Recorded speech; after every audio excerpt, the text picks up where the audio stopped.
Inside Stone's Gambling Hall in Sacramento, California, you'll find Sammy's Restaurant and Bar. Recognized for its innovative, healthy global cuisine, Sammy's offers menu selections made with local, organic ingredients. Indulgent options like truffle fries, duck tacos, artisan wood-fired pizzas, fresh salads, and more, along with an eclectic selection of craft beers and classic handcrafted cocktails.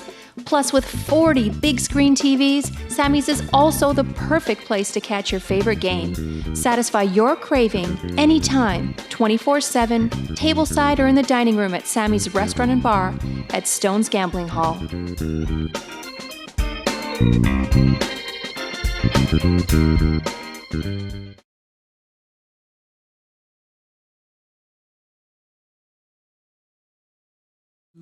Why, oh why can't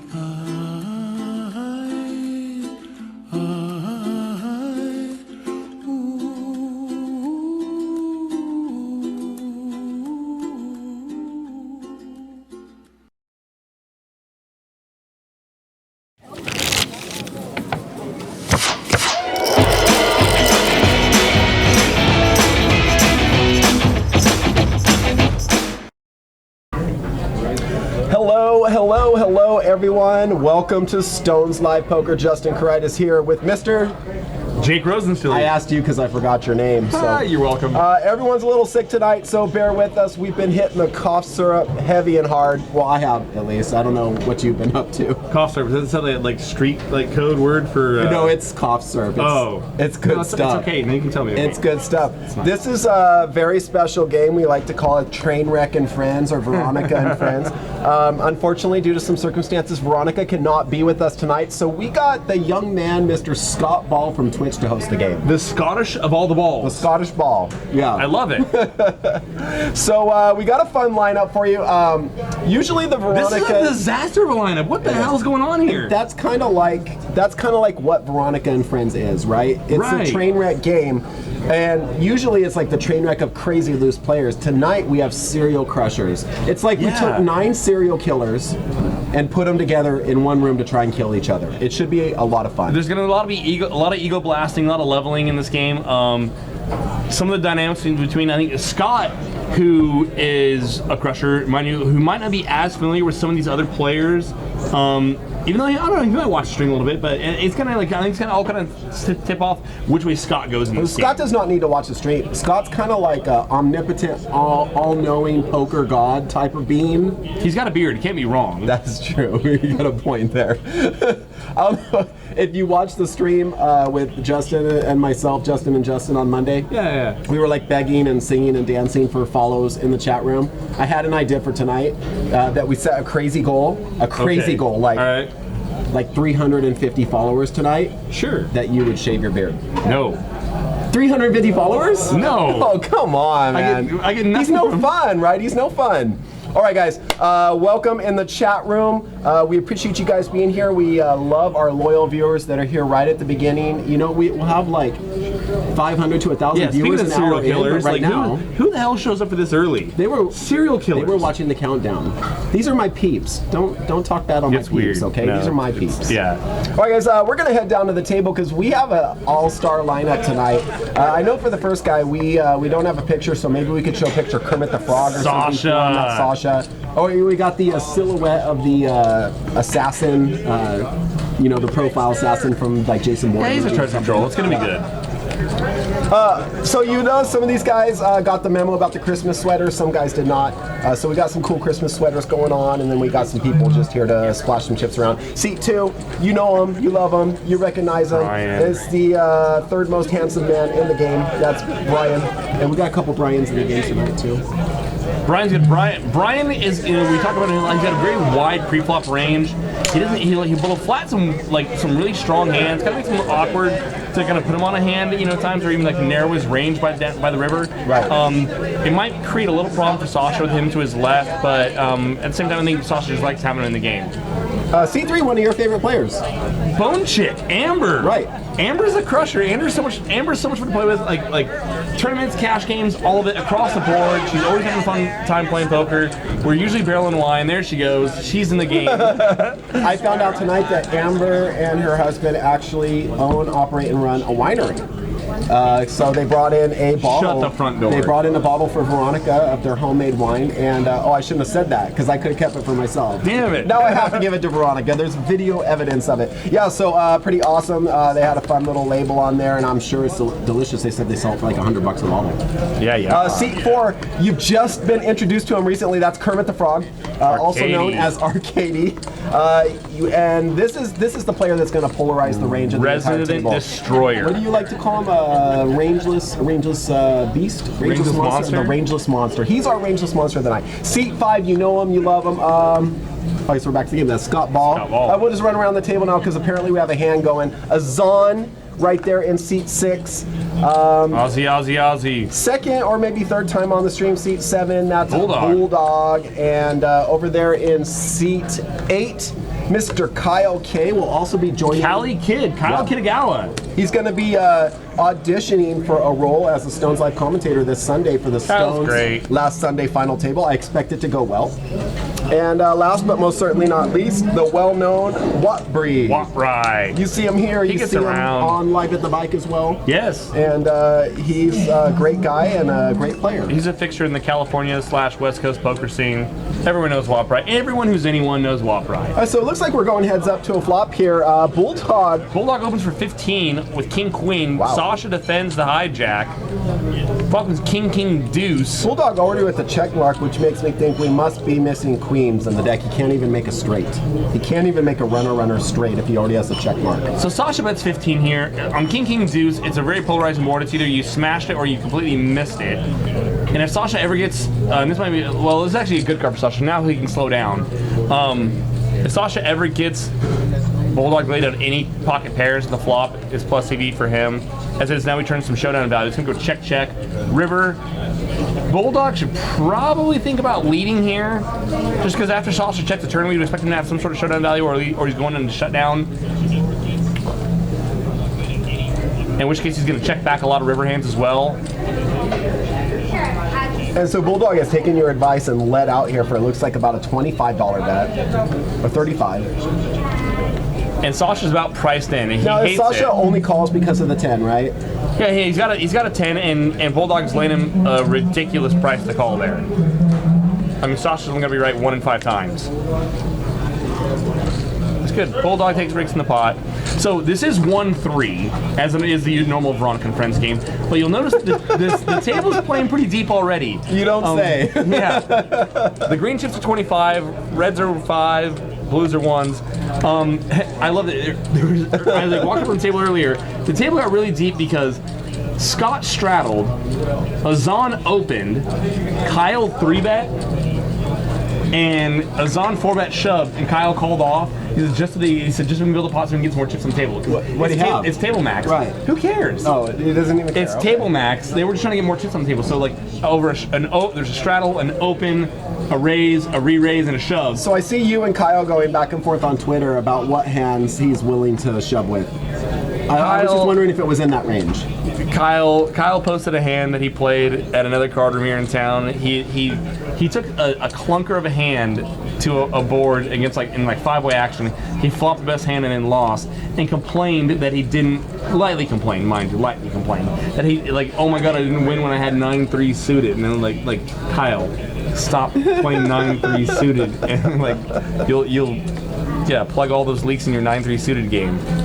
Sasha's bumped it up to 15 here with pocket 8s, and Amber comes along with King 5, 1 over. This is what we love about Amber. Good luck trying to put Amber on a hand. King 5 off here. Oh, Sasha just flops a set of 8s, no big deal. Amber basically needs to go running Jack and 10 in order to win here. Amber calls. A little bit surprising. Yeah, that's lights. Now, on the board pairs on the turn, if Amber, even if she just had a queen, she's probably not likely to fold. Now it's less likely for Sasha to have an ace. So if she got a flush out, she's not folding. If she has an ace, she's definitely not folding. I expect Sasha to bet again. He does. Unfortunately, she was just folding. He shows too. Yeah. He's like, yeah, that's what I had. The second nut. How do you put her on the king 5? You only get value if you check if she's floating. So yeah, the game's playing pretty deep. It's 1-3, but I've seen $10 straddles pretty casually. So 1-3-10 in Veronica and Friends. Waprise winning the sweater game. Waprise is pretty good, but honestly, I'm a fan of yours. I think you're a contender in the sweater game. Merry Christmas, bitches. That's pretty great. This was a gift from Veronica. That makes a lot of sense. Yeah. So for anyone just tuning in, this is the Veronica and Friends game. We got Scott Ball from Twitch in seat 5 there. He's hosting the game tonight for Veronica. She's off for the evening. We expect to see her back next month for the Veronica and Friends game. We do appreciate you guys showing up. This game, with or without Veronica, it attracts the crazies. It's off the chain. Yeah. The train wreck game is what we call it. So we can't see Bulldog's hand here, but it limps to the big blind. He opens over Kyle's straddle, takes down the pot. Kyle's got like a little cult following. It's kind of awkward, kind of strange. It's awkward. Yeah. I mean, tell me, I love Kyle, but I mean, is he that interesting? Well, I mean, he did some like retro fisheye lens 70s looking porn videos that have established a nice following. Very nice. Yeah, Very nice. I mean, you can open them up on the computer right there if you want. I can what? I preloaded them into your computer. I thought you might be interested. I don't know. JM Lou 70, Tank X 87. What's going on, guys? Jersey Danny. He's here to watch Kyle play poker. See, Kyle's got that following. Yeah, I know, guys. They look. You don't give them crap for the lack of the ugly sweaters. That was my bad. I should have been communicated. I told them, whatever Veronica said, but I could have dove in deeper and required it. However, look, even the guys that didn't wear ugly sweaters kind of just showed up in ugly clothes anyway, so it's kind of a wash. We're poker players. Right? Now, Kyle knew that this was an ugly sweater game. Did he? Yeah. Look at Brian's sweater. They're lit up. It's got Christmas lights on his sweater. He's winning life. When you have a sweater that requires batteries. All right, heads up, flop. Wow, look at that flop for Watbury. Open ender. Brian's got an inside straight draw, backdoor spades. Jack pairs the board on the turn.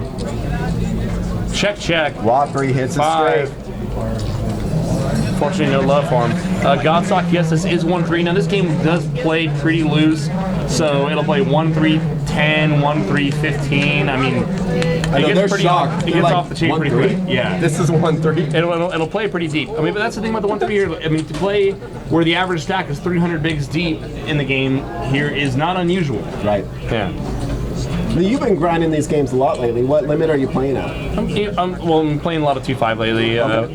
Arcady actually got to know him pretty good in one of these deeper 1-3 games. I think it was one of those games where like the average stack was 300 to 350 bigs. Right. And Arcady and I decided to put each other's chips in our pots. Like I want to put my chips in your pot, and that's adorable. Yeah, it was. That's how that was my introduction to Arcady. Okay. And he's not afraid to gamble.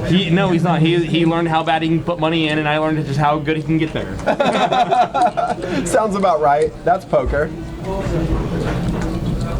Deeper games are good. So Sasha, under the gun, I believe straddled here. He did straddle for 6. Kyle's going to complete the small blind with the queen jack off. Always nice to straddle and wake up with a hand like ace queen suited. You know he's going to raise. Question is how much? My guess is 35. 30 on top, 36 total. What's up? Price is right. I win. So look at Brian's going to call here with a king 3 suited. Now a lot of players oftentimes will see like, when a player straddles and it makes a really large raise like that, they'll think that they're just trying to pick up the dead money. It's in the pot from all the limpers because no one should be really strong here considering they just limped. Well, he only gets one caller and now ends up the top pair. Unfortunately, it's not a board that Brian can really do much with if Sasha chooses to bet.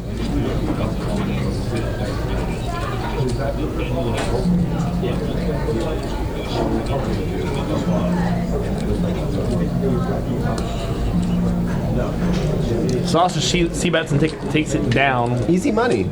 Print money like that. Poker's that easy, guys.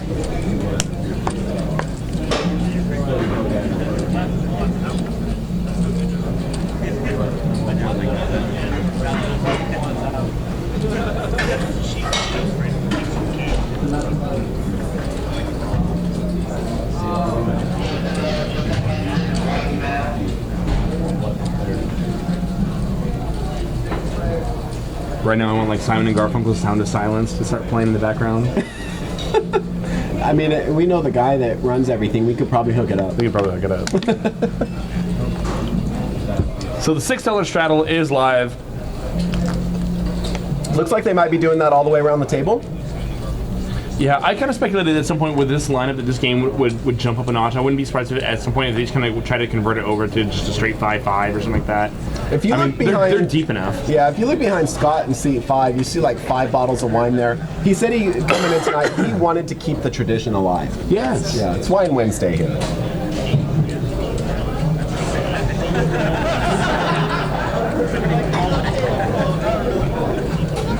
All right, guys, we appreciate you joining us here. Stone's Live Poker coming to you live from Stone's Gambling Hall. Now, we're 100% live. The game is about 25 minutes delayed. That's just so the players can't look on their phone and see their neighbor's cards right there.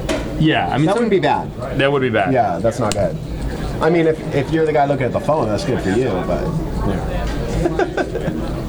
It's funny, like the way players protect or don't protect their hands. There's players that will do that. When they squeeze their cards, they'll squeeze them way out in front where players around them could see the cards. I try to go out of my way to make an egregious or an exaggerated gesture, I'll really look away, kind of let the guy know hey dude, if I wanted to I could.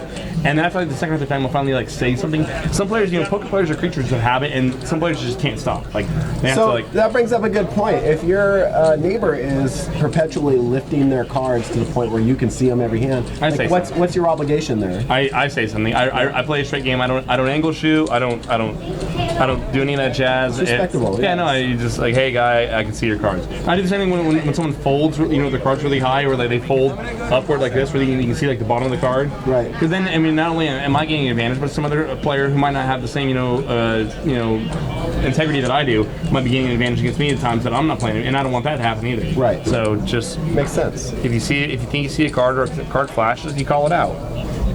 So 4 ways to this flop. Looks like Kyle flops a straight, but Amber has 1 heart away from hitting a flush here. And now she's open-ended. Now, when you have a straight and you have 2 cards to straight, and then one of your cards gets copied, that's got to be one of the worst feelings, especially on a board like this. Yeah, we never want to pair when we flop a straight.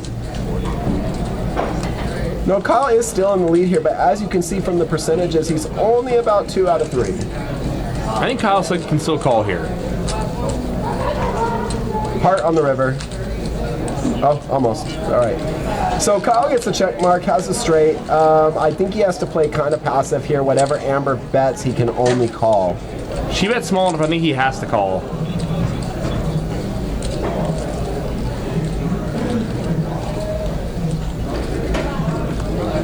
And we hate calling off with the idiot end of the straight on a board that has a flush and full house possible. But she's just laying us such a good price here. Kyle's gonna call. He's a station. And she doesn't even show. He calls. She just throws away. Don't even bother. Yeah, if Amber's gonna bluff there, she's gotta bluff a little bit bigger. And that's something that you would do with a value hand there. If you had a hand like Jack 10, Jack 9, even if you're evaluating Queen Jack there.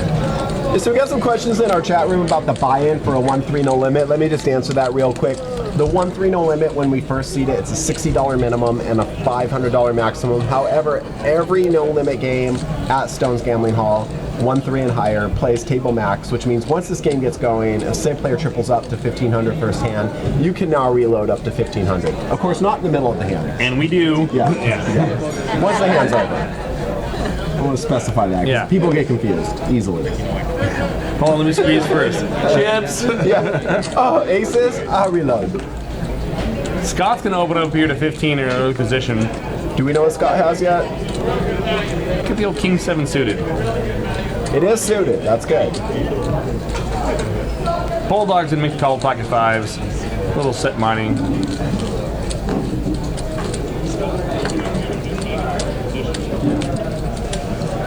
right, guys, so for anybody close by, this Sunday is the Stones' last Sunday tournament. Yes, I know it's the second to last Sunday, but the last Sunday fell on Christmas. So we're going to do it a week early this Sunday, December 18th, 350 buy-in, 40K guarantee. Should be a good time. Jack 10 misses everyone. And this should check through. I don't see Bulldog turning his hand into a bluff here. I was just going to say, like, you think Bulldog could bet? Well, the thing about it, yeah, no, I think it's a better check. Queen comes off on the turn. Gives Scott an open-ended straight draw. It's probably once again check through, though. Everyone playing it really safe here. And Scott picks up the straight on the river. It's good to be Scott. And it's Amber who's going to be doing the betting. Hearts get there, straight Scott there. I don't see Scott folding for that prize. It's not a horrible spot, in my opinion, for Bluff, Amber Bulldog, to put in bluff. a bet. No, he's never bluffing.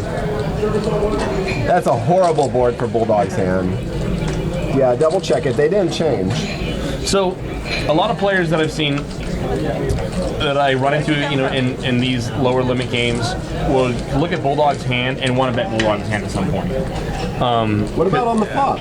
So here's the thing about that: if we're only ever betting for value, and we're only trying to get worse hands to call or get better hands to fold, like rarely are we getting better hands to fold there. We never get like 6s, 7s, 8s to fold, but it's hard for Scott to have some of those hands opening in an early position like that. Amber can have more of those hands, calling out of the small blind. But why? Why is it hard for him to have those hands? Harder, less likely, because there's some of those hands like, you know, like pocket 6s aiming in an early position. A lot of players, you know, disciplined players will just fold those in the position, but once there's a raise and a call, Amber can just flat there with all those hands in like any pocket pair profitably. So if we're not getting better to fold, and we're not getting worse to call, then because we're definitely not getting worse to call there, and it's harder to get better to fold, then probably just save the bet and just shake a free turn card.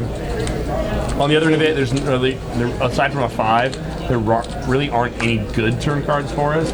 So that's a spot where sometimes players will just like stick out a little bit there and try to shut the hand down and just like, okay, I probably have the best of it. I'm just but and I know this is results oriented, I understand that before I even say this, but had Bulldog bet that flop, he probably takes it down. Sure. You disagree? No, yeah, no, sure he does. But you're saying in the long run it's not a profitable play. Yeah, it's not great. I think it's fine to check back. What about this hand, 10-3 versus 10-4? We bluff 3 streets. And they both make their 10. They're chopping right now, if they can both hang around.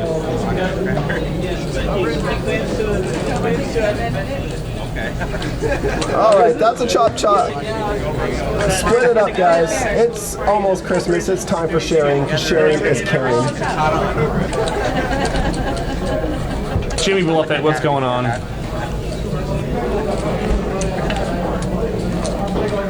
Did the 5-10 go last night? Were you here? Last night? Yeah. No, it didn't go? Not that I'm aware of. I was here running the tournament. I didn't see a 5-10 go down. I know we had a list. I left early. I was playing to 5 Well, I was trying to build a list last night for the 5-10 tonight. But a lot of people were out of town. I wasn't able to get it going this week. Gotcha. Yeah.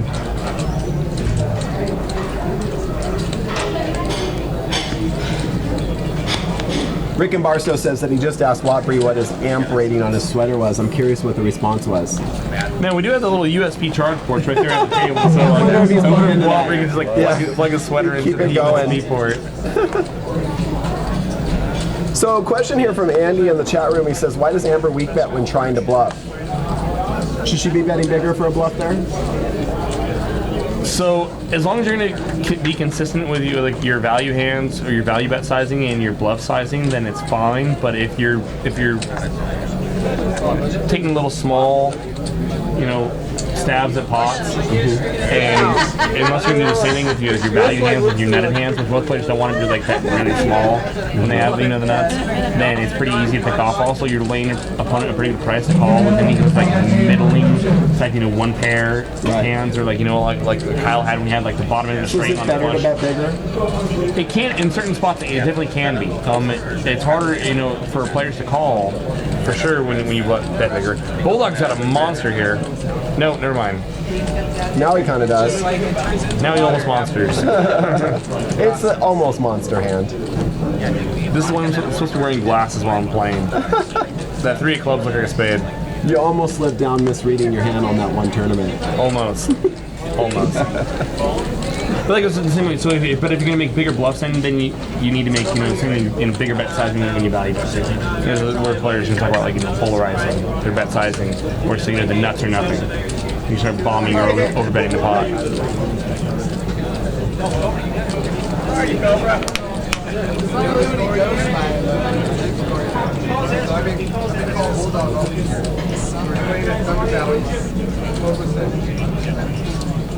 So here we go, guys. This is the Veronica and Friends 1-3 No Limit game. Scott Ball from Twitch in Set 5, hosting the game tonight, passing out wine, getting everyone nice and toasty for the Christmas season.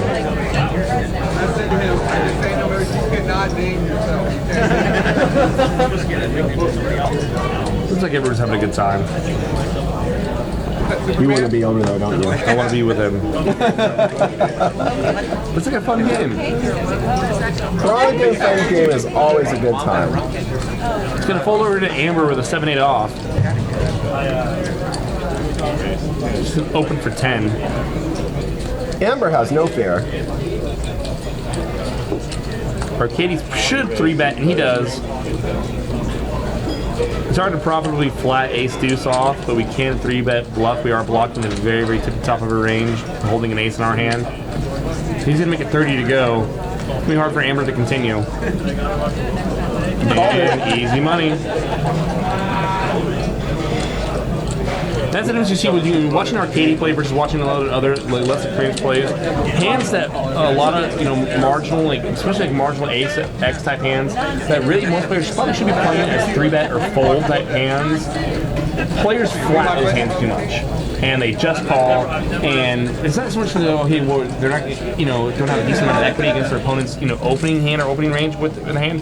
The problem is that when they do make their hand, when they do flop a pair, make a pair of aces or something like that, it's extracting value from your opponent. Because if you are ahead, if your ace rag is good, your opponent is not going to be pummeling in a ton of money with an ace on the board if they're worse. You know what I'm saying? Right. So a lot of often those hands are better often played as 3-bet or fold type hands, where hey, we're going to re-raise because it's hard for our opponent to have a better ace or aces because we have an ace in our hand, or just fold the hand. I mean, if Arcade would have folded the ace there for Amber's open, I think that's fine too.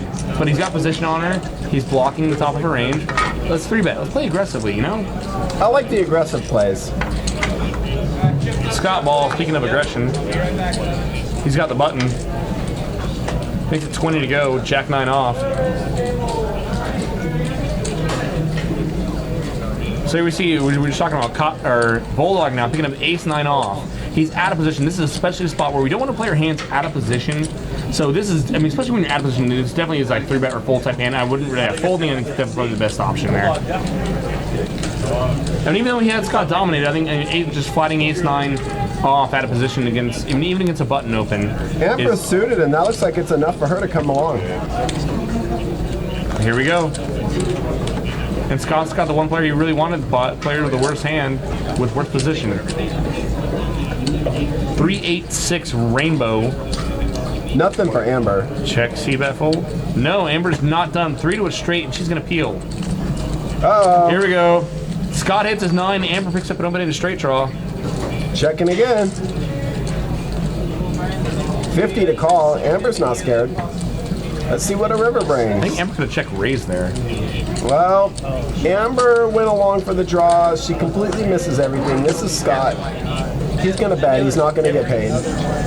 I think Amber could really consider check raising the turn. So on 8-6-3, that board is going to miss Scott's opening range a lot. So when she check calls there, the 9 coming off on the turn is, even though we don't even see it hit Scott's hand, it's actually better for the range of hands that she would check call 8-6-3 with, hands like, like 8-7, 6-7, 8-9, hands like that. So when that board comes off and she checked, and she picked up a lot of equity, she picked up a straight draw. So I think if she check raise there, she can semi-bluff that spot and get Scott off of, if he's double barreling kind of like ace, if he's double barreling ace queen, ace queen, ace king, ace 10, king queen, any of those hands that still technically are ahead of us, with better high card value, but we have a lot of equity against. I think we're better off to play that hand more aggressively and either lead or check raise. I prefer the check raise line.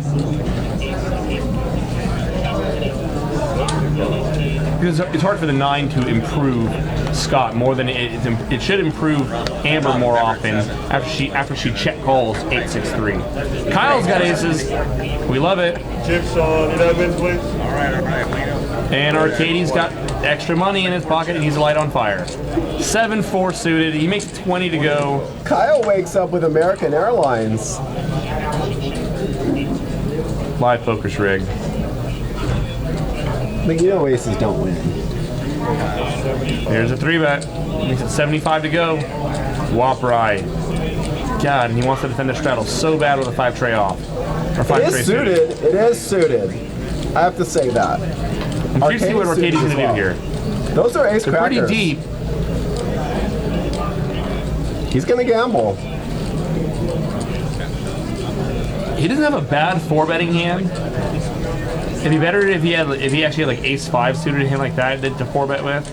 I think folding's fine. Oh, Arcadie's going to let it go. I think it's a good fold.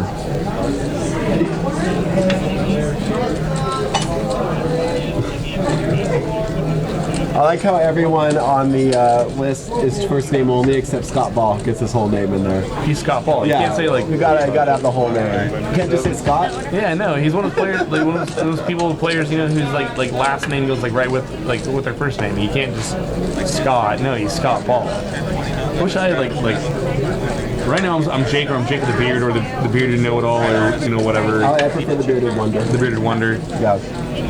He's like a superhero to me. I think my last name's a little long. Yes, Jimmy Bluff, that is Kyle from Deej Poker. The ultimate degenerate. Professional limit hold'em player. Is he still with Deej?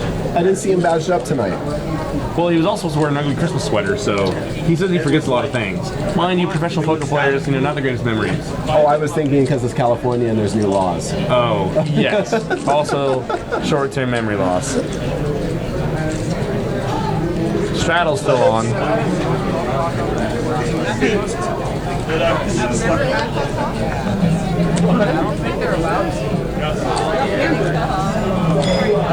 Did you see Justin Kelly showed up Monday night in a suit?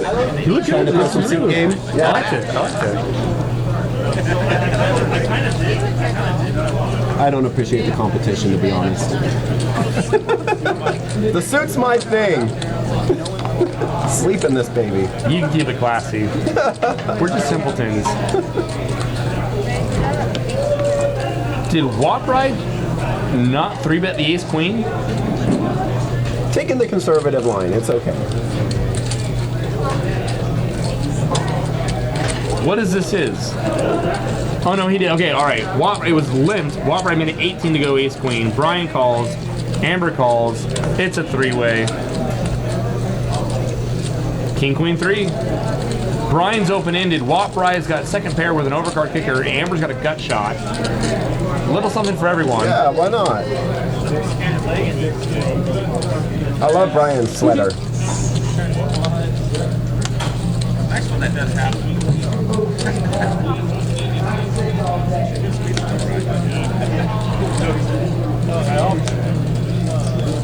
And Amber says, why not? We get a turn card. It is the 8 of club. It helps no one. It changes nothing. And let's see if Brian's willing to lead out here. Open-ended. He says no. Check, check. And we get A river card, 6 of clubs, Watbury with the check mark. And let's see if he gets aggressive or takes a conservative line here. Looks like he's sleeping. I think Watbury could have considered value betting there. I mean, mind you, these players are limited in the pot, so it's hard for them to have like really, really strong kings. I mean, unless he thinks that these players are going to limp King Jack, something like that. I think he was in check call King mode Jack, there. King 10. We're really limping that at this stage. Is that what we're doing at this table? I don't know. I think you can value bet ace queen there, like value bet small. And I mean, we never want to get raised, but if we get flatted, we should be good a decent percentage of the time. Of course, we lose at every king, but you know, poker happens. We get a lot of other hands. I stole one of your things. I saw that. They're necessary tonight.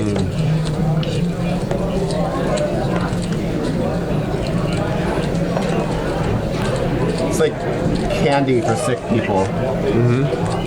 Not sick in the head, like actually sick. I don't want to make eye contact with you. Straddle's still on, so it's 1-3-6. Arcadie's going to open at 20. He's got the king queen off.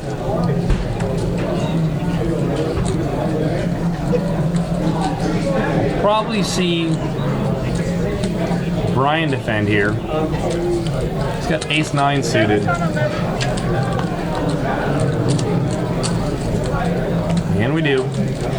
Heads up now, tell me, do you really want to love me forever? A little something for both players. Brian way out in front with his ace 9. Arcadie catches enough to bet though. Brian only calling for the moment. Jack on the turn. I like Arcadie bet small here again. He does. 30.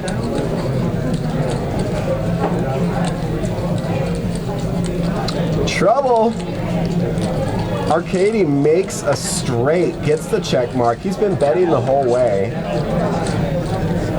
Unless Brian flopped a flush, I don't think he'd play a flop flush this slow. Arcadie should be good every single time. So maybe bet big here. There we go. There it is. God, I love it. 125. That's a pot size bet almost, and as we talk about polarizing your bet size, he bet small, bet small, bet small, and then when the board got really coordinated, he bet really big. Yeah. Should either be the nuts or nothing. now On this board, any queen, it's effectively the nuts. I don't think you'd expect any player to play a flush this slow. Brian is the type of player that is capable of figuring this out and laying his hand down, but he does look perplexed. You see him there replaying the action in his head. You actually don't have to do that as the viewer because you can look right up there on the left there. We recap all the action for you. Brian 6 in the call. 125 down the drain. And Arcadie played that hand mostly perfectly. Merry Christmas Arcadie, also known as Kermit the Frog. So a lot of players, probably a lot of players would have checked back the turn. And like I said, I like to see Arcadie bet small, and he does. And the reason being there, because the other thing that it does when you bet small there, you can check back river oftentimes. You will hit your opponent. A lot of players will attack at any sign of weakness, and Brian's one of those players. So if Arcadie would have checked back the turn, Brian might have fired with just a dry flush draw. He could have had just the... it's hard. You could have just the queen of hearts, which we don't want to, obviously Arcadie, we didn't get there yet at the time of the turn. But when he bets the turn, sometimes he's doing that so he can buy himself the showdown on the river and get checked to and just show the hand down. Because at that point, and then we're not getting any more value from flush draws. We're never getting an ace to lay down. But we can show the hand down without checking back and then having, risk getting bluffed off by a dry heart. So then once he bets the turn there, and of course we get there. Van Eyck, he played it perfectly. Polarized his bet sizing, made it roughly a pot size bet, and you got Brian to get just curious enough to call.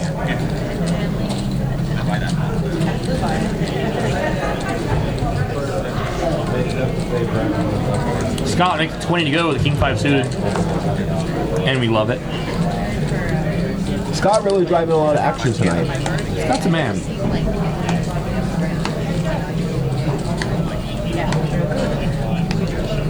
Jack 9-6, 2 clubs. Amber flops the middle pair. Scott's got a flush draw. And she's going to lead out into Scott. I don't love that. I do love her glasses. Scott just calls here. Queen on the turn. Wow. This Both this, players pick up straight draws. Yeah, straight draws for both players. Scott's still with the flush draw, and Amber's going to continue to lead here. Scott contemplating whether to just call or raise here. I don't think he's going anywhere. Just a call. He's going to see if he can make his river card, and Amber does. Amber makes it straight. Picks up the straight. And now it's over.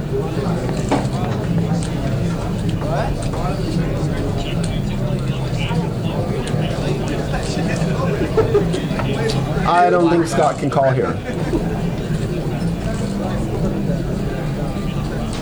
I don't think Scott can bluff. Scott's trying to find a hand he can. And Scott's gonna go for the bluff. Wow. Scott's gonna rep a 10. It's a bad time though. No one reps the hand the villain actually has better than Scott Ball. And Amber, I don't think is gonna find a fold here. He never has King 10, does he? Looks like just a call coming in from Amber.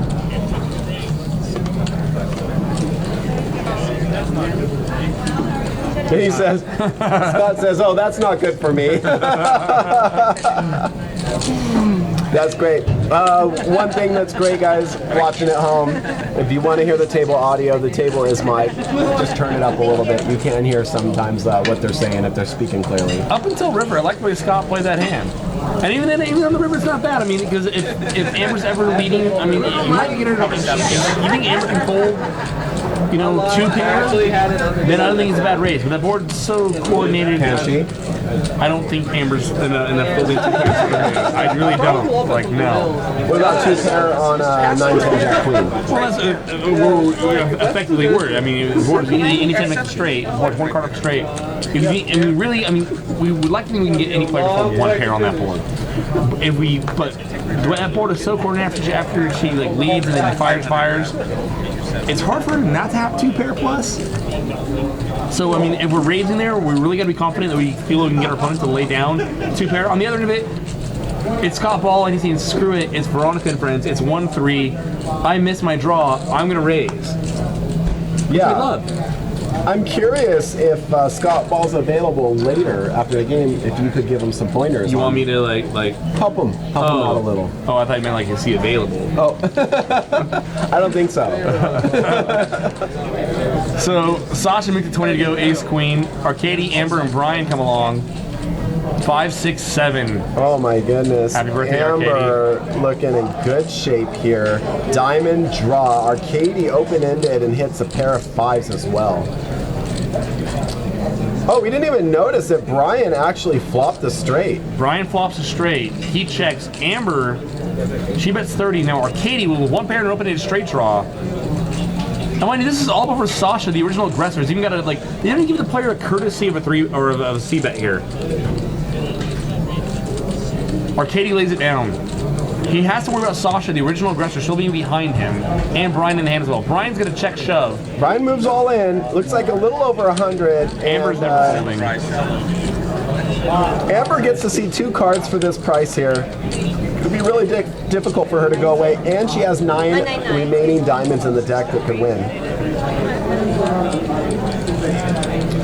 Plus, technically, she could hit a running 8-9. Hope springs eternal. That's not only a diamond, and Brian gonna scoop this one up.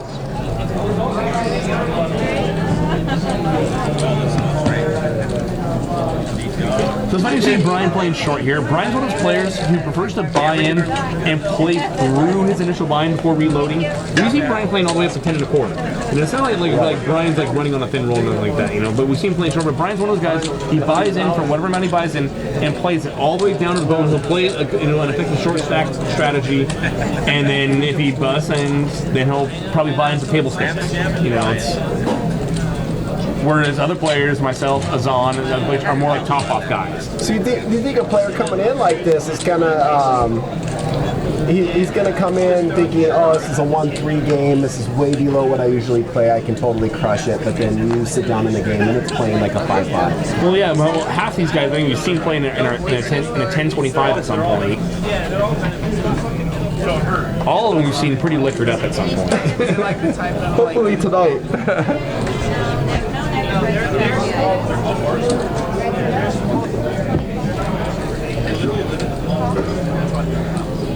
I think this game's gonna have, even though it's like there's a lot of crushers, I think it's gonna have a very much kind of like a home game type feel to it. Players are gonna goof off a little bit, gonna screw around. Arcadie's gonna overthink every spot. It's gonna be wonderful. Kyle makes it 25 to go with 7 deuce. Tell me, are they playing 7 deuce? As far as I'm aware, no, they have not. Has the sickness. He does definitely have the sickness. 8-9-3. C-bets for 30. Watt-Rye. Ryan, Kyle basically playing for a 7 right now. I don't think he can call. Oh, he bet. I missed that. Oh, you showed they are playing 7 deuce. Let's see him. You can see if everyone gives him a chance. They are. Okay. It looks like it's a $10 7 deuce. It's a good 7 deuce right now. Wow. They're all to $15 7 deuce. $7. Oh wow, printing money. Kyle Kitagawa. The Cali kid. $15 7 deuce. God, they let him off that cheap. I didn't know they were playing 7 deuce. That changes a lot of things going on in a lot of these hands.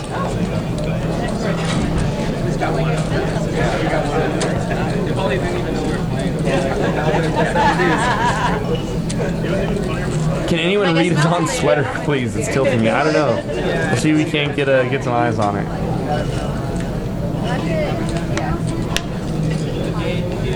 $7 deuce. So good for the game.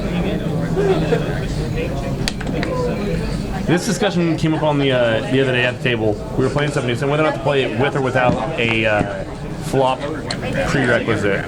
I personally prefer it with a flop, where you have to see a flop and it has to be at least X amount of dollars in the pot to qualify. That way, players can't just like bomb shove. I mean, that's only good for aces. Like that way, let's play aces or kings like really fast like that, where you can just like it'll be like limp, raise, and you can just like shove heaps. I don't like all these conditions on it. If you're gonna play 7 deuce, just play 7 deuce. I like it with a flop requisite because then it makes you like you have to like be able to play poker. You have to rep a hand, think about your player's range, and I don't know. But then again, maybe I'm just trying to like tilt the odds in my favor. I don't know. Arcadie is so biased. 30 to go with ace jack. Yeah. It's a 15 a person for 7 deuce tonight. 10-10-5. Arcadie's gonna bet. I have a feeling that's something we're going to get used to saying throughout the stream tonight. Arcadie's gonna bet. Arcadie's going to bet. This is a player with absolutely no fear. He's willing to make a move at just about any pot if he feels that it's appropriate. Or sometimes he'll do it if he feels it's inappropriate. Even then. Yeah. I knew it was wrong. I did it anyway. And it worked.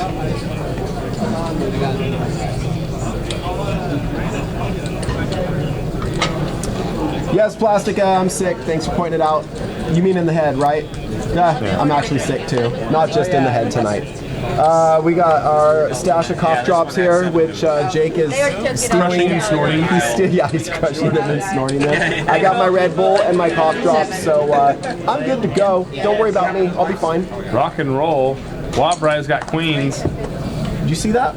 I did. I took a sip of my Red Bull, and a little drop of Red Bull came out right here on my eye. That's good. That'll wake my eyes up. It's impressive. So Kyle's gonna make 15 to go with the ace-9 suited. Watt-Rye makes it 45 to go with 2 black queens. It's gonna push most of these other players out of the pot. Amber, she's got a couple Broadways, and she says, "Why the hell not?" I have $45 too much in my life. Watford picks up 16 and Roy. Scott Ball. I thought he would play that King 8 suited. Kyle's in the flat. He's out of position. You can't love that. Some diamonds already gone for him as well. And there's a queen for Watbury. Holy crap. And no one else with much of anything to work with. Watbury kind of hoping, I mean, he doesn't know yet that diamond comes on the turn. Now Kyle has something to play with. Watbury checked really fast on the flop, by the way, if anyone noticed that.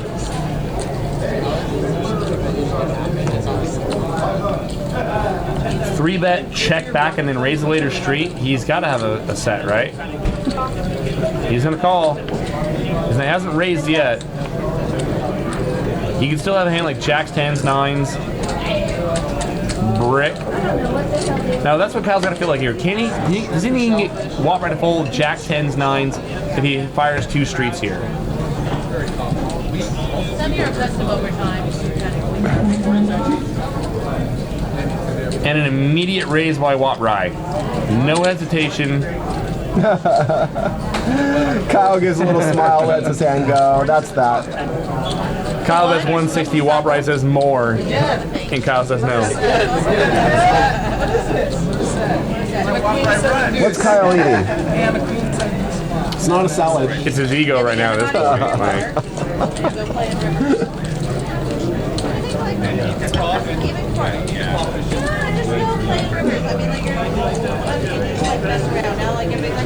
For anyone just joining us, this is the Veronica and Friends game tonight. Veronica and Friends is hosted by Mr. Scott Ball, Rum Cakes himself from Twitch.tv. That's right, the very channel that we're coming to you on. If you haven't already followed us, click the little heart. We'd love to have you be part of our family and join us. Stones Live Poker coming to you live tonight from Stones Gambling Hall in Citrus Heights, California. We have a new hand shaping up here. Let's get to the action.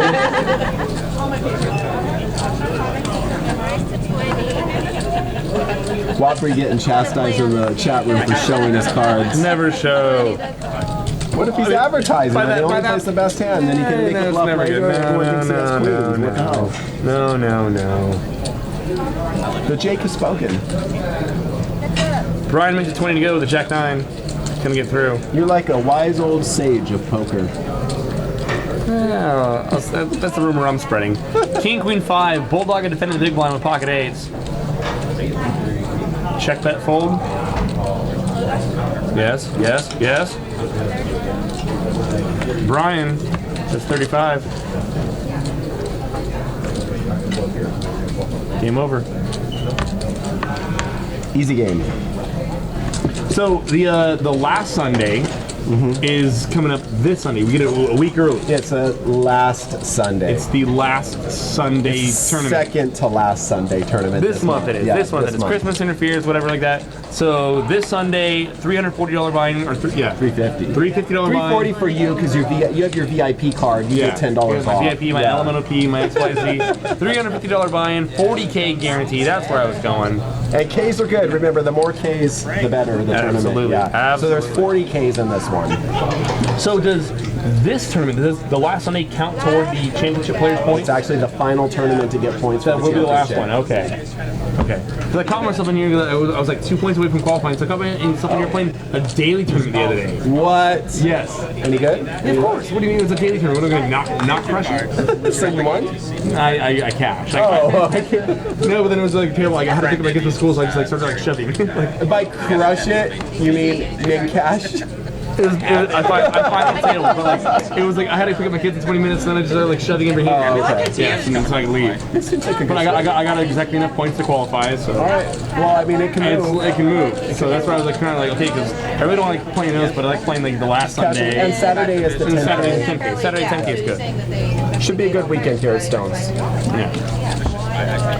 And my parole officer says I can have sharp objects again. So. That'll be I'm gonna have to call and have a talk with him. Scott Ball, Ace King. Jack 3 deuce 2 spades. Nothing for no one, and the chicks for free. Isn't that how the song goes? I think so. Yeah. Nothing to rep there for anybody. 3 pairs.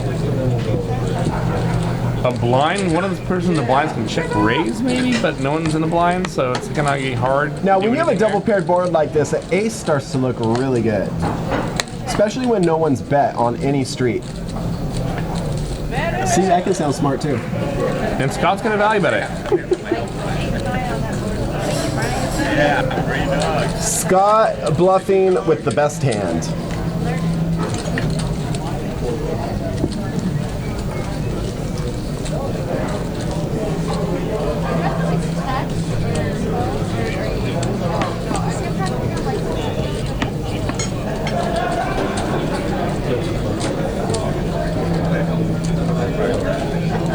Sasha's now donning the hoodie, as if he wasn't incognito enough.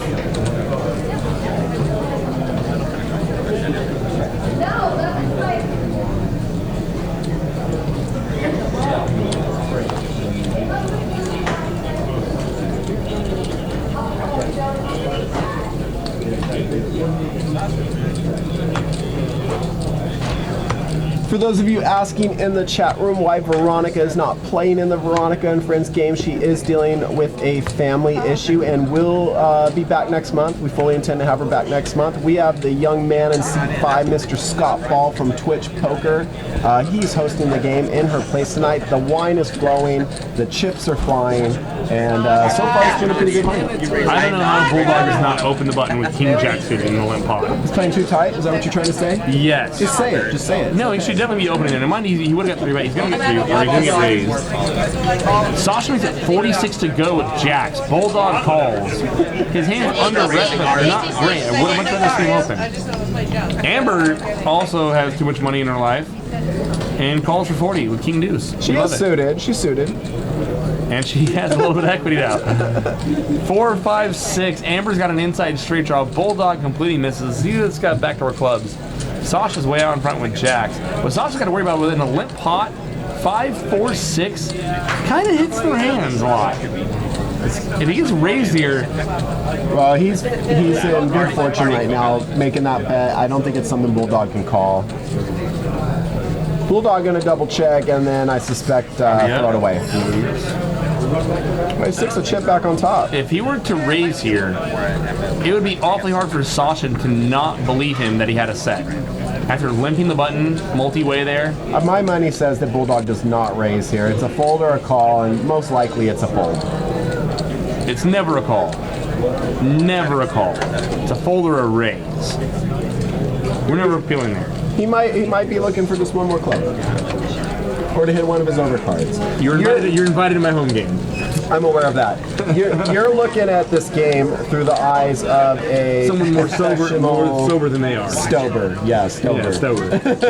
Someone more but sober. You got to realize, especially people playing recreationally, you know, they might think like, hey, I want to draw. I want to see if I can draw. I want to see if I can make it in my hand. I just want one more shiny. One more chance to hit my shiny. It's not so much about the odds I have to hit the next card, but more just to see if I can hit it. People playing with feelings. Why have facts when you can have feelings? Isn't it wonderful? Okay, let's just be whimsical. You know what you're doing? Tapping the aquarium. Yeah. You want to scare all the fish away? Is that your goal? I do not. That's what you're trying to do? Oh my God. Everyone peel. You can't get there unless you get there on the turn. Tap. Get there on the turn, We got Yo Teach One Yo, Daniela in the chat. Kirsten Joy in the chat as well. Wildfire Wires, plug it in, see what happens. Sean Elvey, we love it. See, I can't pronounce his name, but it's Staticarius. Just subscribe to the channel, so thank you. Staticarius, I hope I'm saying your name right. We appreciate the subscribe, that's awesome. Anyone that hasn't at least clicked the little heart to follow, that is also free. We appreciate you doing that. You can subscribe if you want to see ad-free content, which is pretty cool as well. Soulfly Poker, we're here Mondays and Wednesdays from 7 to 10 Pacific Standard Time. Or as Justin Kelly likes to say, Specific Standard Time. I'm sure he does. Yes. Amber has been giving a lot of action so far. She's going to pick up a couple kings in this hand. and we love it.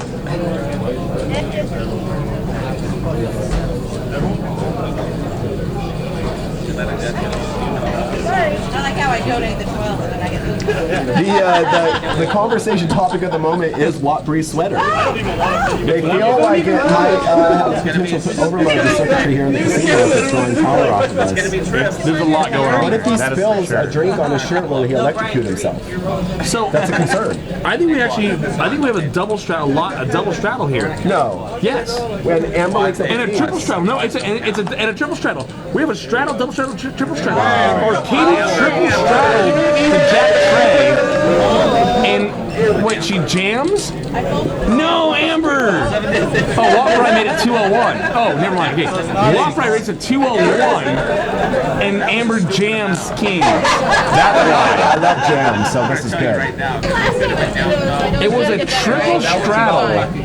And Watt-Bree opens at 201 with ace-10 off, and Amber wakes up and snap stuffs it.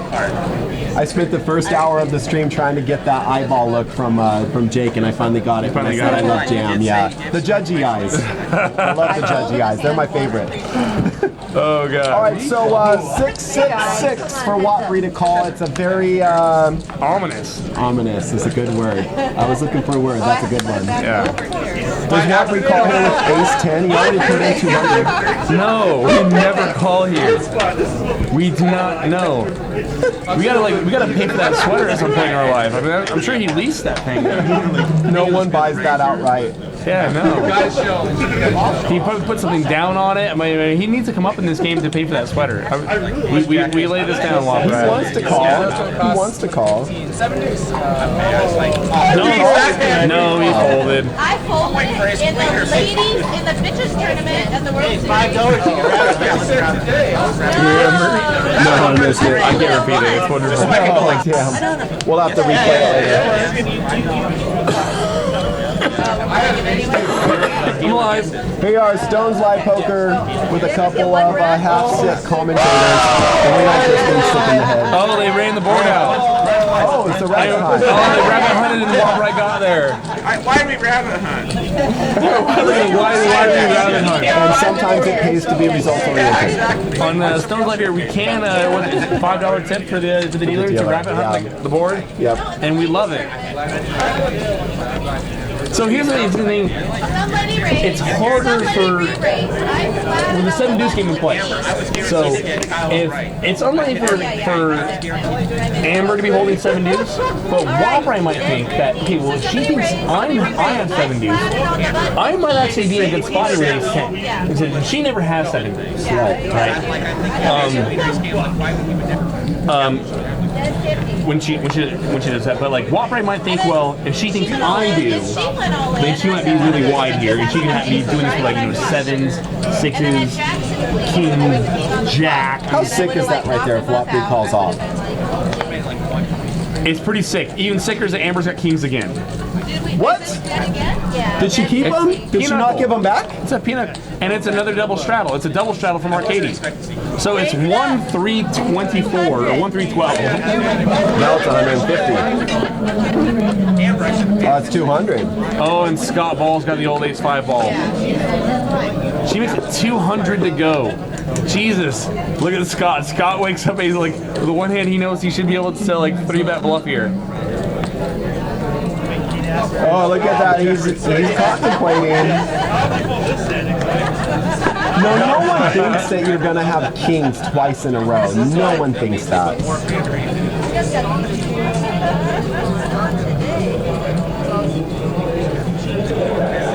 He really wants to call. But I love about one thing about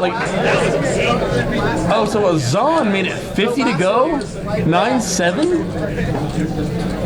Wait, it was a quadruple. Okay, it was a live 6, 12, 25, 50.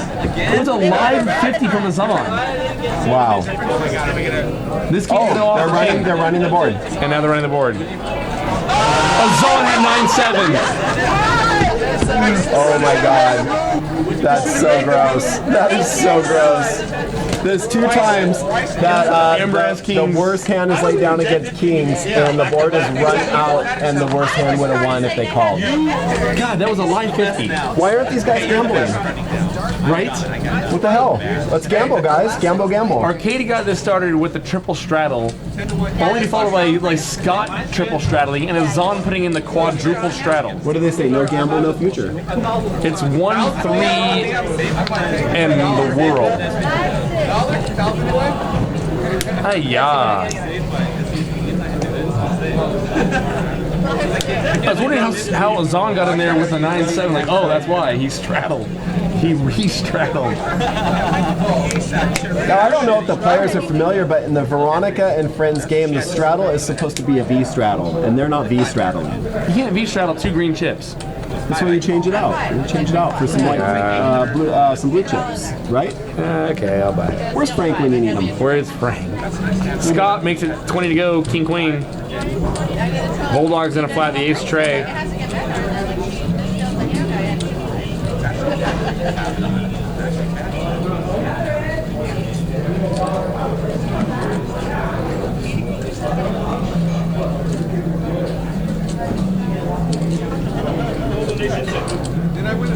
Amber comes along with the Jack 4. This game got really real really quick. Ace 4 deuce. Not a horrible flop for Bulldog. Picks up his ace and has a gut shot straight draw. You giving me judging eyes for No, what no, no. reason? I was looking past you. Oh, okay. There's someone on the other side of you. Oh yes, there sure is. I was trying to think, I'm like, I don't think I said anything worthy of judgy eyes at that point. When's the last time you were in a game and you just like asked, like they were like, who's up for a round of triple straddles? Like, who wants to triple the stakes of this game? It's insane. I mean, you are looking at a lineup that is used to playing a lot higher than 1-3 no limit here. So this game is Sasha definitely is used to playing a lot higher.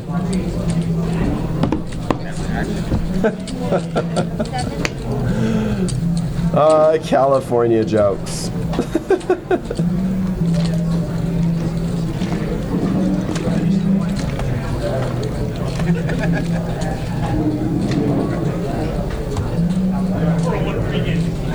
Bulldog. Got a pair of aces.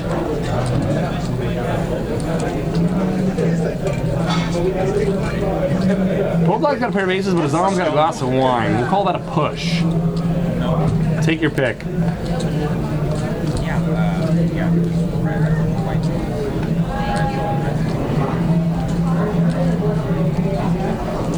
Should be a pretty straightforward call. Ace 4. 4's full for Brian. Whee! So I might just use the Stones app right now and put my name on the list for this game because this is off the chain. You can do that too. The Stones app is free. It's in the iTunes and the Google Play Store. Type in Stones Gambling Hall when you go to the store. You can see all of our upcoming tournaments, put your name up for a live cash game. You don't even have to interact with a human. That's my favorite part about it. Yeah, no human interaction.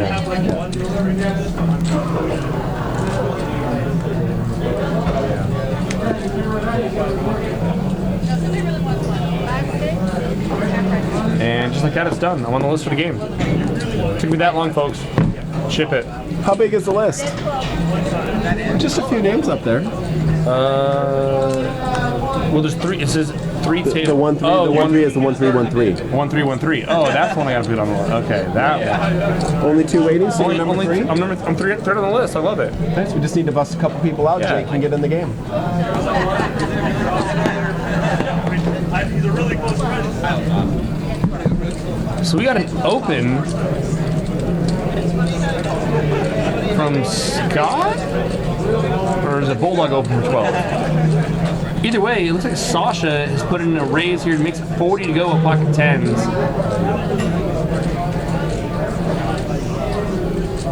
And let's see what Scott does here. Scott's got the $6 straddle in, and he's going to squeeze ace-king suited. and he's adding on chips. Like, look, Scott's like what, like 800-900 deep there, and he's adding chips on into 1-3. The game is good. Poker is alive and well, folks. Do you call off 80 bids for these guys? So it's open for 12 from Bulldog, 3-bet to 40 from Sasha, and Scott wakes up ace king, and we're about to see a 4-bet here, kids. No, he just calls. I'm surprised that Scott's willing to give up the positional disadvantage to Sasha here and just flat the ace king. Sasha can be 3-betting a lot of hands out of the cutoff. Queen 9 deuce, 2 clubs. Bulldog flops the best of it, top. And against multiple opponents, I think Sasha can probably check this back. He's gonna bet. I'm not in love with it. But then again, I hate most things. They got Sasha drinking, I love it. Sasha never drinks. He's more of an herbal enthusiast. I know him well. Like echinacea and Like echinacea, yeah. It didn't bust her, but I think she lost. I can't remember what it was, but it was just... Scott, what do you like? And he showed Azan. Azan just like you didn't 4-bet Sasha. Sasha. Do you not know who this man is? Bulldog, 50 to call. I was wrong. I changed forever. I was wrong. It was going to be a bunch of Easy call. And then the guy that gave her a bunch of shit kind of like 9. And now they're going to play like I did. I'm just going to do a meathead. Bulldog way out in front. Sasha basically looking for one of the 2 remaining 10s in the deck here. Yeah. Now Sasha can still get value from flush draws, but on this board it's really going to be hard to get anyone to fold a queen. I wouldn't mind checking back here, and you just might induce, a busted flush draw to bluff the river, which we can call maybe. I don't like betting here. He does.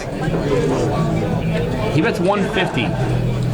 If he thinks that he can get Bulldog off of a marginal queen, then it's a great bet. But Bulldog did open. He did defend versus a 3-bet. Did Scott just pull a chip out from behind his Azan's ear? I didn't. I think he did. Watching. I think he did. I'm pretty sure I just saw it. Mark down the time. We'll watch it later. All right. He did a little. All right. Note to self. So it's 150 to call from Bulldog. I don't think we can fold here. It was kind of like this. He just reached back and was like, what? 10. What? How does that happen? Sasha. How does that happen? Why is Sasha even hanging out? Oh, we just having this discussion with about Sasha in these spots where he'll double barrel, try to give away money, and then get there. Poker's just so dirty sometimes. Now it is a 10 of clubs, which might help Bulldog get away here. I think Sasha, mind you, Sasha did 3-bet. So, I mean, ace, king, ace, jack of clubs, hands that Sasha might 3-bet that got there. And of course, pocket 10s. We also can't be aces or kings. Wow, Sasha puts in a huge bet. The pot's already over $500, and it looks like Sasha's sticking in. My guess is right now it's like $300-400. We're gonna get an official count here.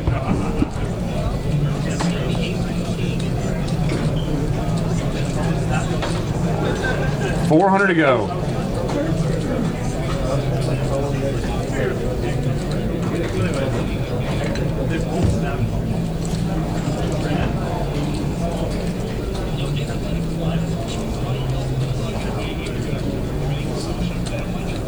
Bulldog's gonna science it out. The key is here that Sasha 3-bet this hand. Sasha pretty much puts in the amount of the pot here. It's probably like 500. He bets 4, right? Yeah. That's a huge bet. Try to make it look like a bluff. Yeah, by betting that size, he's trying to keep some bluffs in his range. Some ace king, some ace jack. Now mind ace king, ace jack clubs got Bulldog there. calls. And he is not happy. Look at that. That is a dirty river card. Makes a set. And Bulldog's still not ready to let his hand go. He cannot believe it.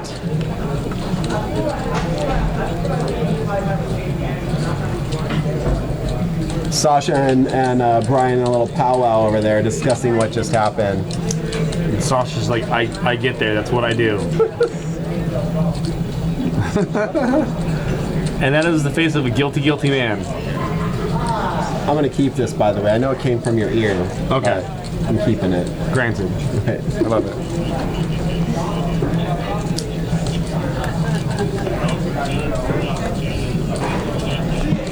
So gross. So gross. That's poker, folks. What can you do? That's what happens. You can call all the way with the worst of it and hit your card on the river and win. You're just gonna know, like, so when they're playing this deep, I mean, it's 1-3, but we're playing where you can make a, you know, when the pot's already over 100 bigs, and we already have a $500 pot heading into the river, and we can make a 80% pot size bet and still have money back. I mean, we can still make this. It blows my mind. I mean, this never happens to me. When I have a best hand, it always holds up. So I don't know the pain that Bulldog's feeling right now. Truth. You can hashtag truth. That's just throw that out there. How about you? Your best hands always hold?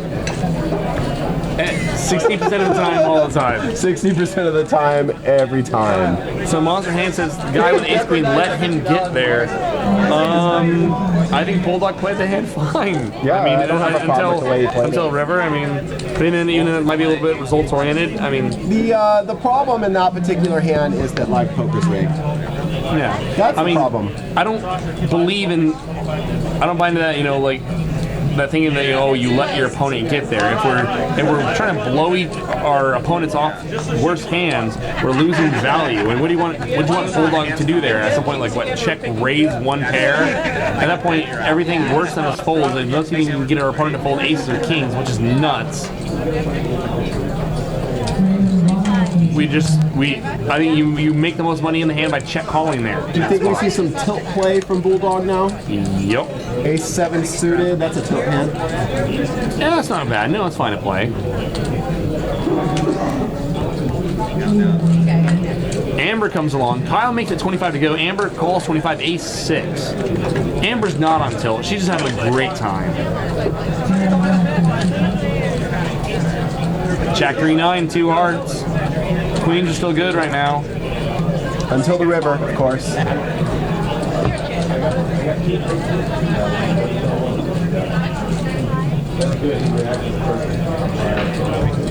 Monster Hands, I could not disagree with you. You wouldn't stop. Just stop. Stop yourself. You can't always bet to win. Sometimes the cards just aren't going to fall right. You're not going to get No, there. you check raise a turn. You're playing a huge pot with a marginal hand. It's a player who 3-bet money. You still have aces or kings, which I don't think we're going to give him the fold on the turn. And if he is worse, if he does have bluffs, we then run off all his bluffs and then we lose value. We never check. Like, that's just like silly. Look, this is plain and simple. If someone has had a horseshoe implanted up their ass, there's nothing you can do about it. It's there. It's there. It's a magical horseshoe. I mean, what Monster Hands, what you're talking about is like betting for protection, and that's just fishy. You're supposed to tell me, like, stop tapping the glass. Like, stop, don't. I'm talking about surgical procedures. Oh, okay. Monster, yes, TX Poker 30 Monster is being very results oriented. Like, that's the worst way to analyze our hands. Like, go back and like, oh well, he got there, so I should have done this. It's with the given set of information you had at the time, what was the correct move to make at the time? I think it was very correct for Bulldog to check call the turn. Look, here it is, plain and simple. Let's just put this to rest. Bulldog did not do anything wrong. It's poker. Sometimes you just get unlucky. Happen. Yeah, no, it's gonna happen. You can do everything perfect and still get unlucky. It happens. And Bulldog knows that. Bulldog's played in these games long enough where he knows that. I mean, those are some of the swings that you're just gonna have to stomach when you play this game. Yeah. Sasha makes it 30 to go. King Queen. Bulldog Queen 9. A little frisky. And it's good to be Sasha. Wow. And it's just. So where do you get horseshoes surgically implanted? Because apparently Sasha has visited that clinic. Oh man. Oh wow. Sasha in fantastic shape on Oh, this and Bulldog hand. called. Oh no. Bulldog's chasing here. I don't like it. Bulldog basically drawing for a chop.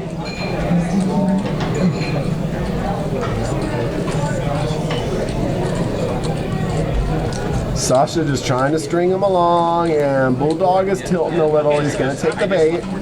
And basically, Bulldog needs a king to chop. Anything else, he loses. And there is the anything else.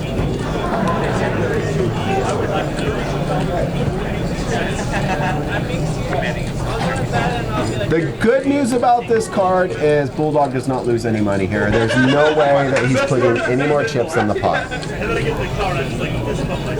Right? I hope he doesn't check. He's already checked, right? Okay, he did Right? check. I had to double check, right?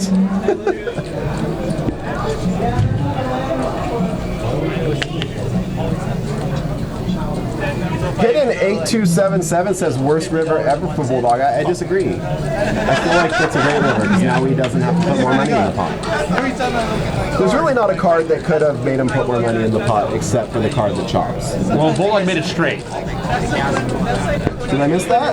Oh, he did Bulldog make it straight. Bulldog made it You're straight. right. Oh, okay. I take it back. Hidden 8277. I apologize. I missed that. Bulldog did make a straight, and it's a horrible straight for him.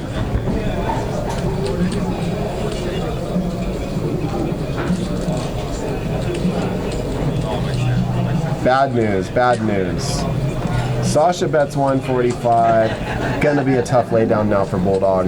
I think he's gonna call. We only lose to King Queen. And Sasha would probably value bet Ace Jack here. He'd bet a set of jacks, a set of tens. I don't think we can fold here for Bulldog. I mean, I can see that he's got the worst of it, and I still think long term if we fold, it's a bad. I think that's a good call long term. We lose, we're notched. So, let's talk about surgical procedures. Long term, I think the way the hand played out, if we're folding, I mean, I think we can call there. We only lose to King Queen, which yes, he has. It's just a run of bad luck for Bulldog. I mean, he hasn't done anything wrong in any of these hands. I think the check call 400 can be questioned versus Sasha and when the 10 got there, and not also because the club got there. It's a tough hand for anyone to lay down, especially you get emotionally attached in those situations where you know that you're probably leading the whole way. Sometimes when you're in the middle of I get financially attached. I don't ever get emotionally attached. Hear me out. Okay. Hear me out here. Okay, look. You flop a monster. You see the board get worse and worse and worse, and you convince yourself, well, there's no way that they were calling People with that, that call off of sets on really bad boards. Yeah. I mean, it's something where you Or get, people that can't fold aces. you fall in love with your hand. Yeah, you fall in love with your hand. Let's say you're in a tournament.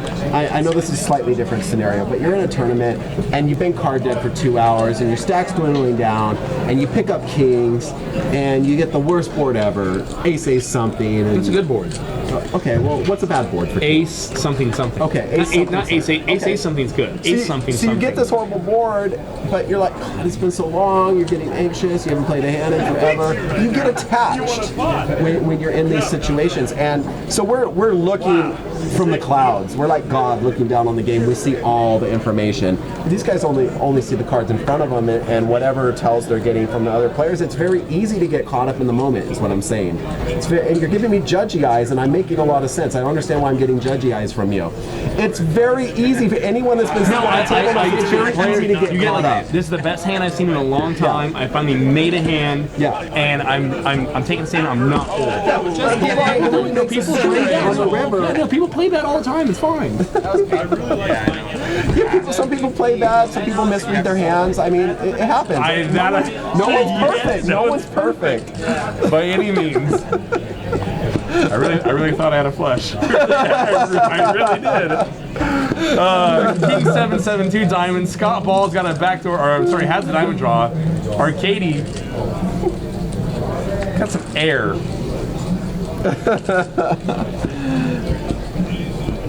Look at Scott Ball flopping pretty good flops pretty much every hand, and so far missing just about everything. Arcady leading out with Queen 10 high. T. Burke in the chat room says he can't get married to any hand. I agree with that. Married in general is bad. And that 8 again, the draw for Scott Ball misses. Now, our Katie to value bet here would have to have at least King Queen, and that I just think Scott says that card was so good for you. like Arcady gonna show Queen High, but little does Arcady know he was good. Queen High is the nuts. All right, guys, for anyone just joining us, this is Stone's Live Poker from Citrus Heights, California, streaming a 1-3 no limit game. This is Veronica and Friends tonight, hosted by Scott Ball from Twitch Poker. So that's fantastic. We're getting texts from the table of empty wine glasses, so they're having a good time out there. You guys can come down here and be a part of the action. We're right off of the Antelope exit on Interstate 80, Citrus Heights, just slightly north of Sacramento, our state's capital. Anyone can play in this game. And look, Sasha's what? Almost 3K deep, or no, 2,500 in a 1-3. So Sasha has found the secret to winning at poker, and it's surgical horseshoe implantation. Is that a word? Implantation? Yes. Good. We're good. We got Canada in the house. Free Roll 47. Thank you for joining us. We are streaming live right now from the homepage of Twitch. If you're just tuning in, 1-3 no limit running on Stone's Live tonight. Check out that little heart in the corner of your screen. If you just make one little click right there, you can join us, become a part of our family. We'll let you know when we go live. Usually, it's Mondays and Wednesdays from 7 to 10 Pacific Standard Time. But we also do final tables for tournaments and stuff like that, and you won't know unless you follow us. Arcady makes it 30 to go. Ace Jack. Scott is going to defend King Queen. Defend the cutoff, that is. 6, 8, 5, 2 hearts. Checks through. Ace of hearts on the turn. Hits Arcady and Brian. Scott picks up the nut flush draw. Arcady checks it. Scott checks as well. He thinks something's up. Deuce. And Amber makes a wheel.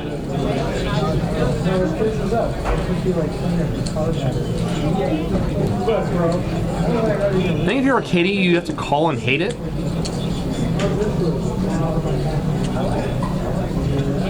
Free Roll 47, it is Ugly Sweater Night. However, you did not wear an ugly sweater. Your sweater is beautiful. Merry Christmas, bitches. They can't see the bottom part, like it's covered by your name. You got to stand up. There you go. There's no FCC here. This is Twitch.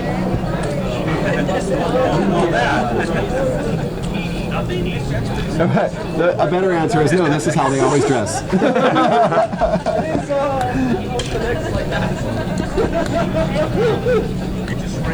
That's right, Sly Cry. Big wheel to the 6. 6 card straights. Free Rule wants to know what my excuse is. I don't think you understand. Justin wears a suit, young man. That's his thing. No, he's good. And Monday night, the other Justin wore a suit. It was Justin suited. Oh, yeah, that's what I'm talking about. Never had JJ suited before.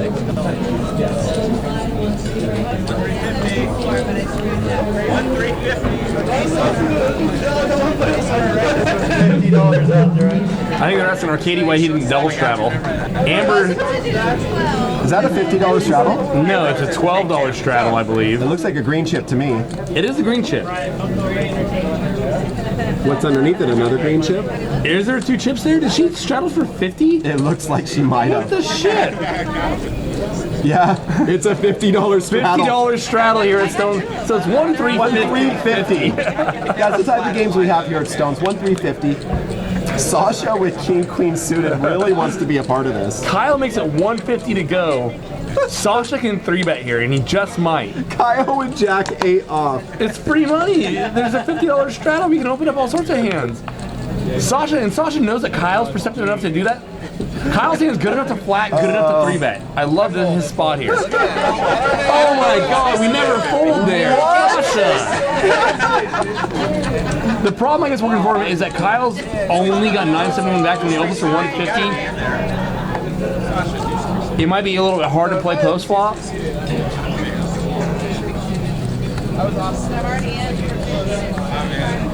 Jesus. Sasha, for all the good things you do in the world, folding king queen suited when Kyle opens Amber up. calls. God, she's wonderful. Take me home tonight. Sorry. Jake cannot wait to get into this game. He's got a mortgage to pay. Right? And Kyle rakes it in with a jack-8 off.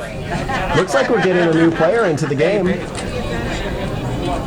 What a game. Now, my first question about this new player, is this one of Veronica's friends? Veronica doesn't have friends, she has associates and people that pay her mortgage. She has friends until they play in the Veronica and Friends game. Yeah, and then it's Veronica and supporters or Hostages. Hostages, donators. Financers, backers. How do we not call the king queen?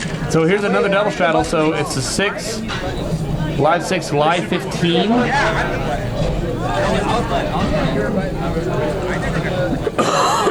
Free roll 47. Anyone can get in this game.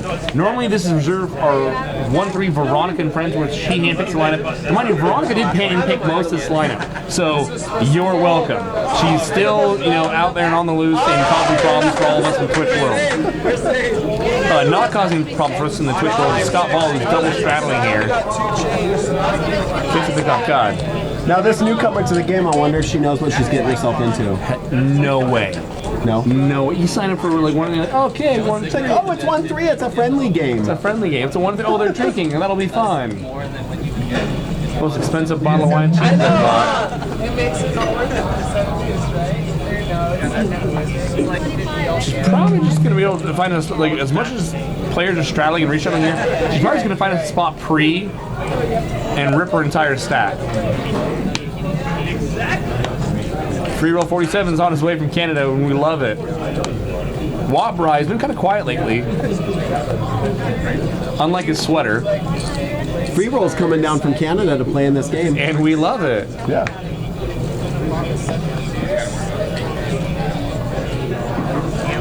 Wabrai makes it 100 to go, king 10.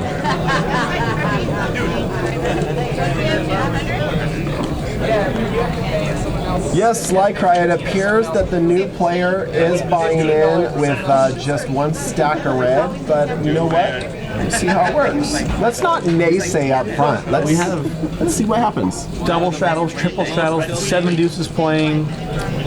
The wine is flowing. Picking a spot to stick it all in. And people wonder why, like the people hype up this room so much, talk about how good the games in the 1-3 place here. Like, when there's more empty bottles of wine than there are players at the table. What a mess. And now we talk about when we have the bigger games and we have Peter in there. Peter always eats a salad. Yeah. And the salad is positive EV. But Brian is eating a steak. Is the steak positive EV as well? From C2 it is, yeah. From C2. It's C2 only. C2, yeah. Okay. C2 steak, yeah. I just want to make sure. I want to keep on top of all of the dynamics of this game. All right, so it looks like seat 7 has come in with a little over 100, and someone hopefully can alert her in a moment that she needs to have those cards over the reader so that we can see them. She says she hasn't looked, and she's putting 15 in. Is it a 15 straddle in this one? And I also wonder, is the 7 deuce game still going? It is. Okay. The 7 deuce is very much still happening.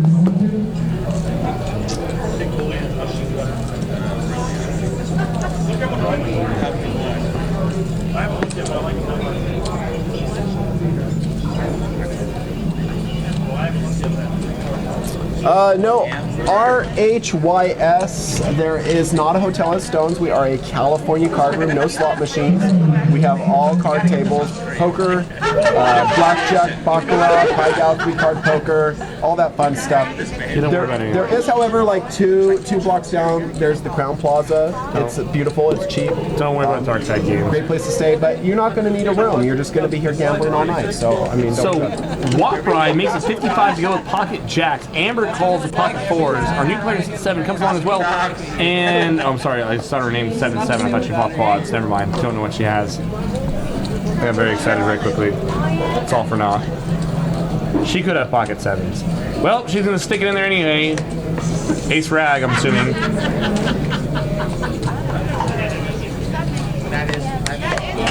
And now Wattbride's got to figure out, does he want to just give her $65 with pocket jacks? Can I add it to the table early?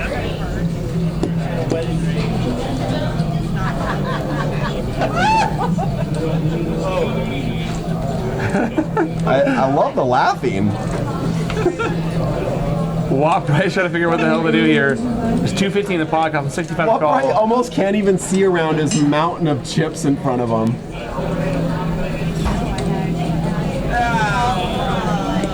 I showed him Amber, so I'll tell you. Amber lays down 4s.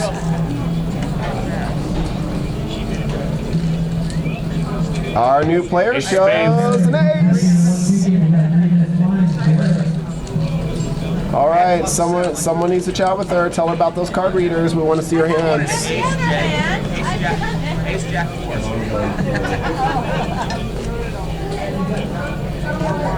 And looks like she has a cheering section from the sidelines there too. Hey guys, we love having you guys in the chat room. Thanks again for all your comments. Please keep them coming. One thing I like to do periodically throughout the night is just Black kind tar of, heroin.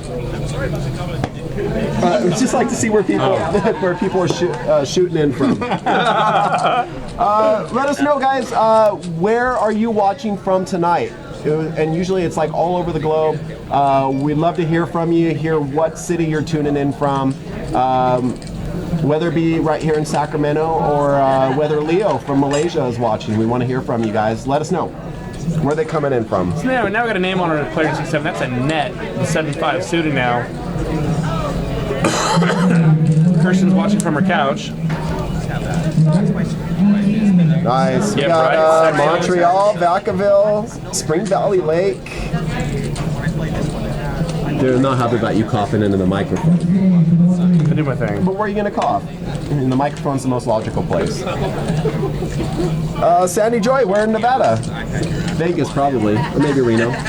There's really only 2 cities in Nevada, right? Right. King 6 deuce, 2 spades. Woo! Arcadius is king. Amber's got a deuce. We got Dallas. We even have a viewer in Holland tonight. Hey, how close, Faramir, how close is that to Amsterdam?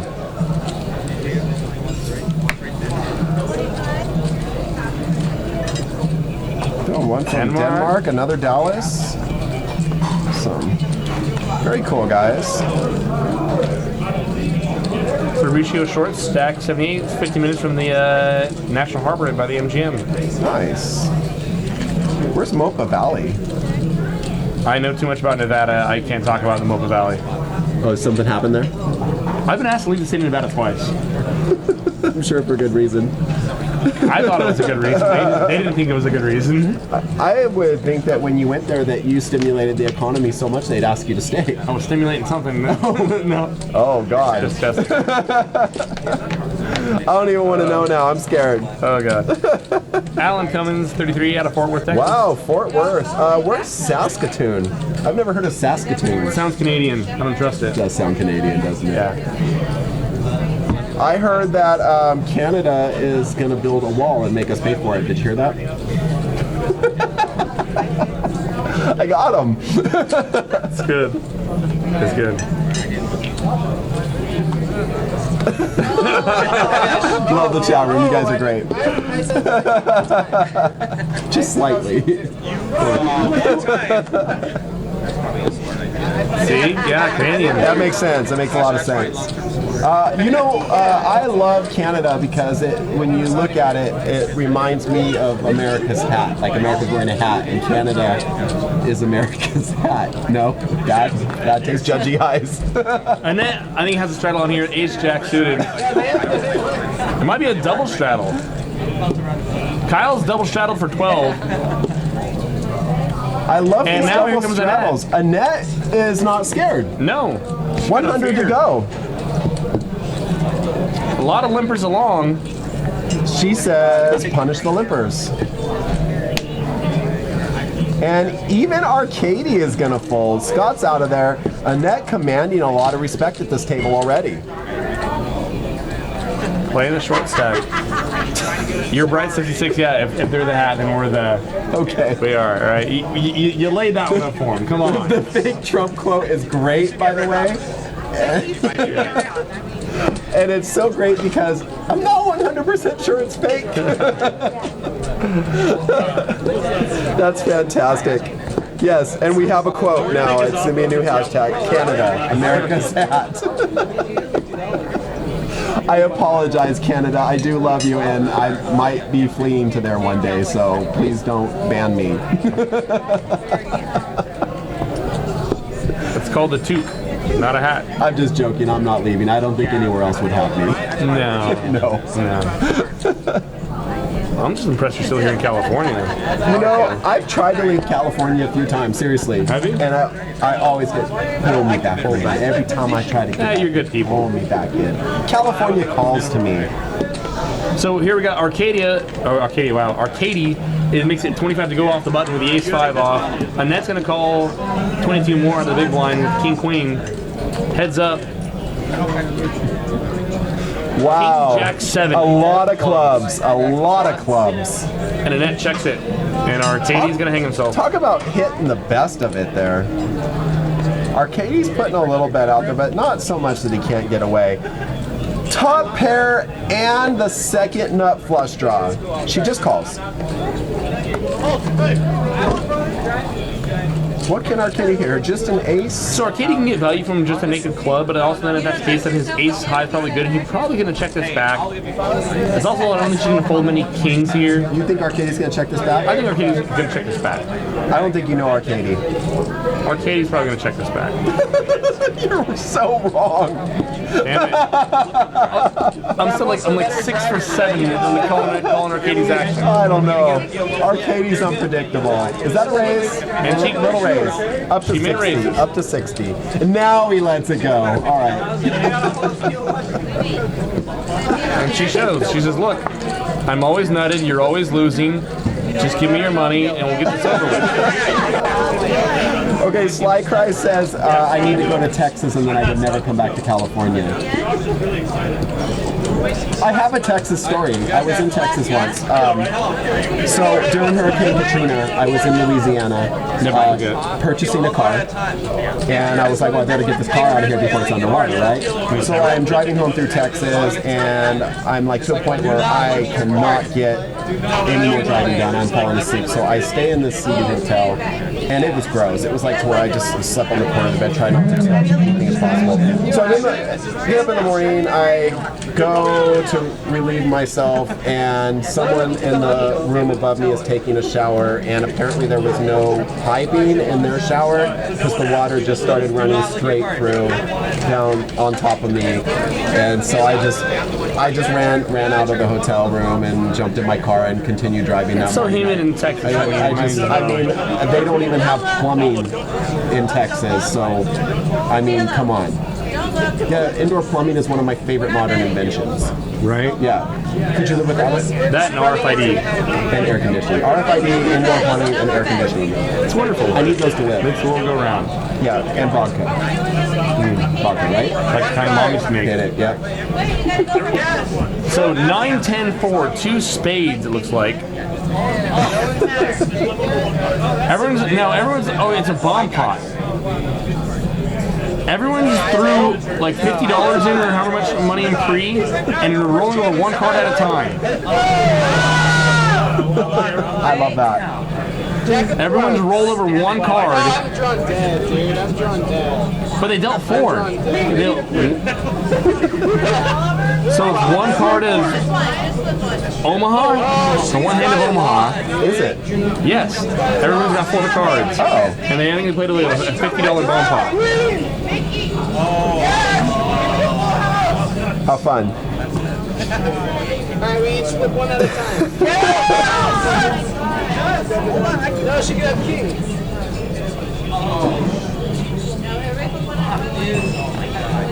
And I think it's already over. I think Annette has won the bomb pot. Oh my god, I did have this right. $50 Omaha bomb pot. Azan had quad outs going to the final peel.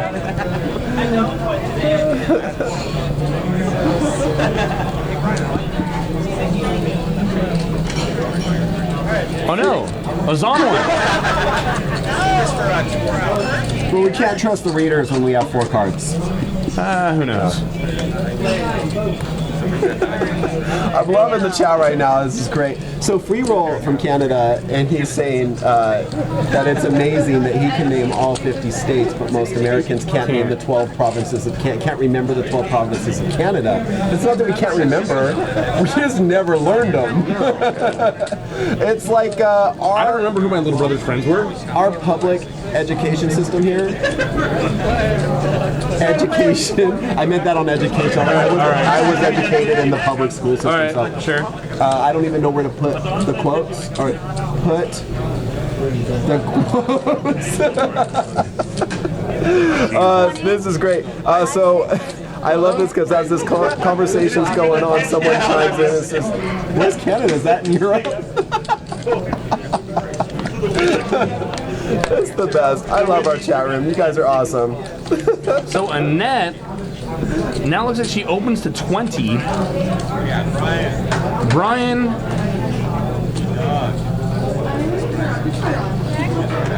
Amber.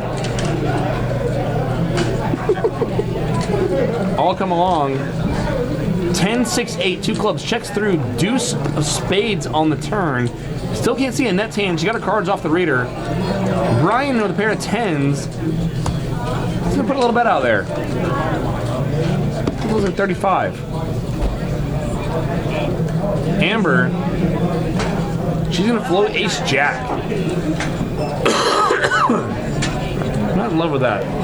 I'm not in love with the float. And now Annette, we see why she checked. She now raises the turn, makes it 100 to go.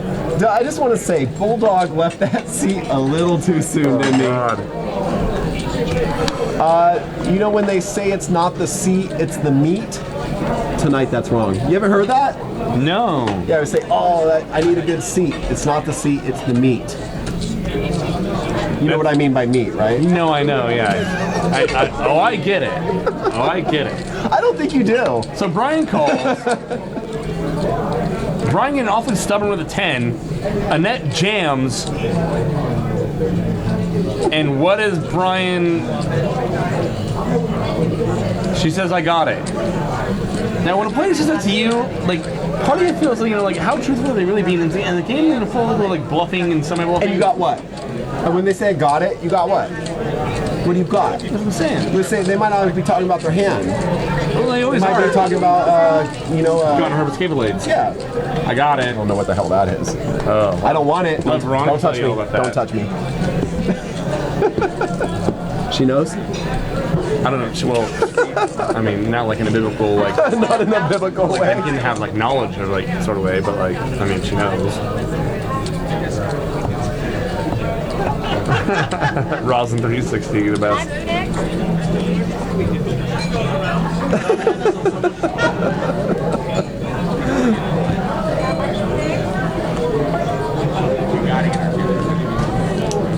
Line 6.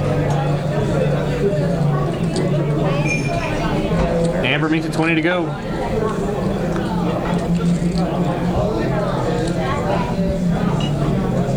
Azam with the queen jack off. Open to 20. He's got position. He's going to go ahead and make the call. So Annette sits down into this game with 100 And just wreck. win. What's she have now? 500 plus. Wow. Nice. So did Kyle put in a 3-bet here? Is that what I saw? Yes, Kyle's put in a 3-bet. He makes it 85 to go out of the small blind. He does not want to play the hand out of position. He's going to take the aggressive line and 3-bet. Brian now. I like it. Is going to limp flat 9-6 suited. Amber snap calls. And Azan, I think we fold our hand here at this point. We're getting laid a hell of a price, but the chances that our hand is exactly specifically dominated is too great here, and he does fold. I like it. Now, see, with a player like Azan, I will give you the credit to predict his action most of the time. Because we know that he's thinking about poker. Yeah. For poker reasons. 3-6-5, all spades. Kyle 3-bet the pot. These players playing Ace-jack correctly off. are so boring, though. Yeah. Brian makes a pair of 6s. Currently out in front. Amber has that flush draw working. Now there's a card that Kyle can bet. Now Kyle can pull the trigger. It's hard for him to rep a lot of hands on 3-6-5 all spades. He's reaching for chips. Cali Kid at it. There it is. That's the card Kyle needed. Now, Brian here, you have a pair of 6s. You're going to have the best hand a decent percentage of the time. The problem is, once Kyle leaves that king there, he's also, one, he might have a reasonable amount of equity. Like, he might have the best hand. He also, you have to worry about, like, are you going to call the 140 here, or how much are you going to have to call in the river to shut the hand down? He makes a fold. I think that's probably right. Amber's having a tough time going away here with her spade draw. Amber wants to break his heart. Spade. Oh. And Amber gets there. Hi, my name's Amber, and I hit a spade. Give me all your chips. So here's the spot. This is going to be hard for Kyle to double barrel this. For some reason, is if Kyle had an overpair with a spade, if he had like kings, 8 queens, aces, jacks, anything with a spade that he would have 3-bet with, or even if he would have had this naked ace of spades and he had 3-bet ace, king, ace, queen, ace, jack, like that, ace, 10 even, he would have probably bet the flop. So another spade coming off is actually a bad, it's actually in bad form because it also might hit Does Amber know that? Does Amber know that? Is she thinking that when she's playing her hand here, or is she just thinking spade, spade, spade, spade, spade? It doesn't matter, it's just really what Kyle's thinking at this point, which is why he's going to... Kyle checked already. I mean, Amber's going to stick some chips in. Kyle's not Wow, playing she anymore. value bets. He thinks Kyle might just call off with like ace king? Not with 4 spades on the board. Yeah, the spade was bad for Kyle because the one is, besides obviously you can make Amber's hand, it's hard for him to represent a lot of hands there because any hand that that he would have 3-bet that had a spade in it, he probably would have bet the flop. It kind of kills his line there, pretending to check and then rep the king on 2 streets.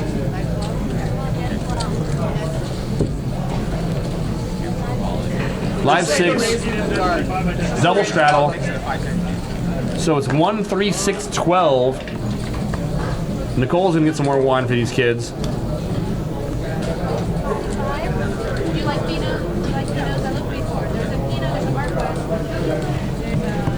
I hear more wine being ordered. It's happening.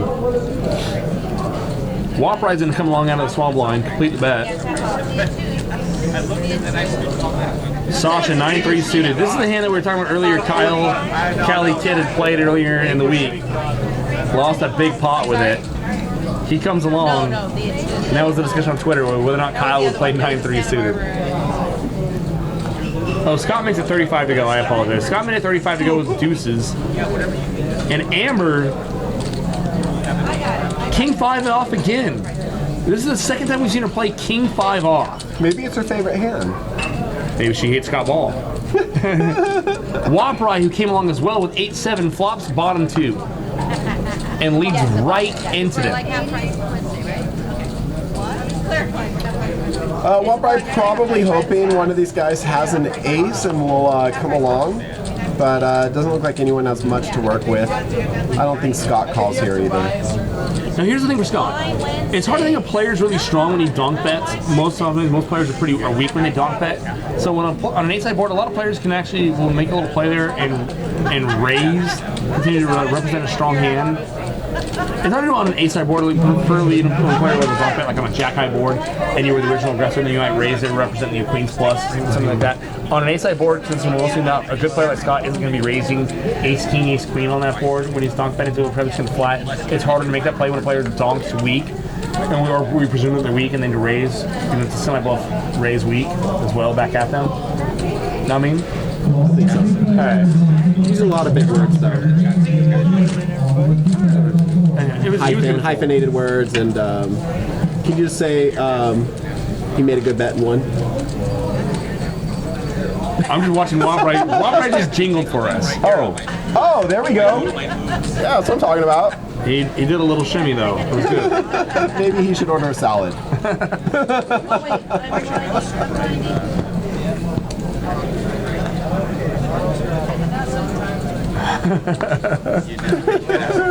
And the chat room goes crazy. You gotta realize when you're more bottles of wine than players into a game, like, stuff like that's gonna happen. Where's our bottle of wine? You don't fight it. Right? What the hell? Who's not bought us a bottle of wine yet? Yeah, what the hell, man? Look at Wombright to buy us a bottle of wine. Come on.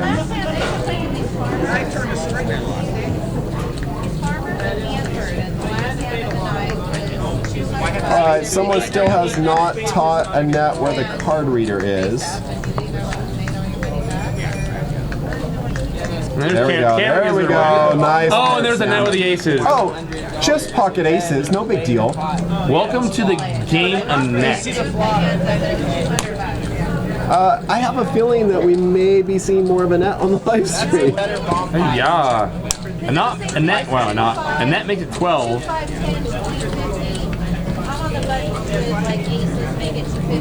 We're three ways She and flops the world. Okay, just whatever. Just all of it. Okay. She's got all of it. All the aces, all the bets. Does she check here? I would like to bet really small. I like the check. I would like her to bet small. It just gets better. It's good to be Annette. Nothing for anyone, and Annette Now she may should bet big. try to bet something here. Only 37 in the Not pot, getting called. It doesn't matter. but she just puts $5 in. She bets a quarter. Yeah, everyone's just waiting for an excuse to fold here. Is there any point in this hand where she can make a bet and get someone to put chips in the pot? I don't think so. I mean, not seeing their hands, but on that board, on ace 9-8, suited with the suit there, I feel like we should be betting there, and we can get value from, from flush draws, straight draws. Right. And also, once again, if we're the original aggressor, we check back and then raise later street. We're kind of just like showing everyone, turning their hands face up. Like, look, I flopped a monster. I couldn't bet it until like you put some money in the pot. Now I can raise your ass. So by betting small there, it's also kind of like we have like pocket kings on that board, kings, queens, something like that. We might also make the same small bet. Same thing, we can get value from straights and flush draws. Playing a little bit of pot control there too. Sometimes also when you can pot control by betting instead of checking all the time too. Do you think it's a good strategy to raise with the best hand and flop the nut? Do you think that's a good poker strategy? To raise the best hand. I know I try to. Okay, I'm just checking because it seems like that's what Annette's doing, and it's really working good for her. That was like the added on chapter in Doyle's book, like flopping the nut. Like, Right. Here's how you do it. Okay. Here's how you hit the flop. See, that's why I like the other, who's like Tom Dwan's book. Getting in, batting, getting there. Veronica jokes, that's my book. You don't ever get action if you don't give action. I'm sorry.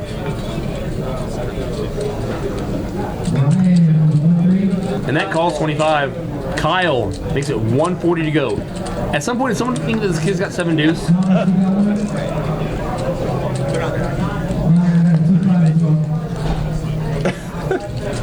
Babyface ATL. Great comment. You're absolutely correct. 3-way action here. Ace, King, 9. Both Scott and Kyle hit their pairs. Annette misses. With Kyle sizing pre, if I was Scott, I'm part of me thinking he might be playing some 7 deuce here. There's already 455 in the pot. And that's 130. It's a good bet. I don't know if you can fold the other Scott. One of them was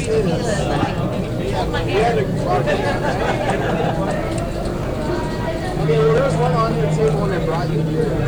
I fully expected to see a 6 on this flop since the net's playing pocket 6s. Right? Yeah. Scott's mulling this one through. It's Kyle. Kyle's capable of betting a lot of hands here. The problem with Kyle's sizing, it's a little value-y.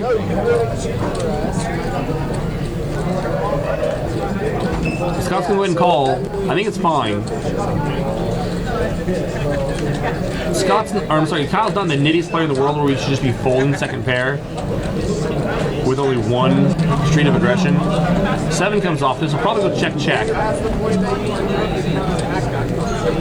Scott checks. Kyle's in position.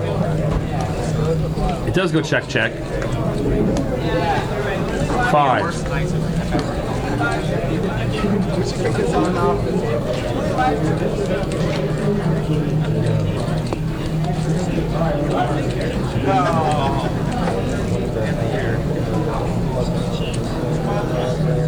There's $700 in the pot. These players have 1 pair in a 1-3 game, mind you.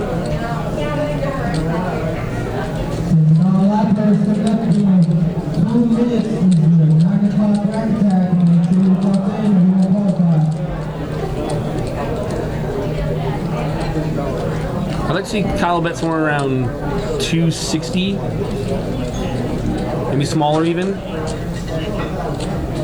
235, good sizing.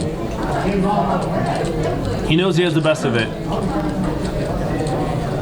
And he's trying to lay Scott a price. He's saying, come hither, 2 1/4. Will Scott go for it?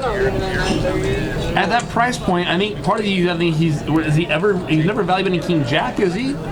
Is he? It's ace-X or bluffing, and aren't his bluffs be bigger? Scott's replaying the action in his head. He's going to think it through. We get the split cam for a little added dramatic effect.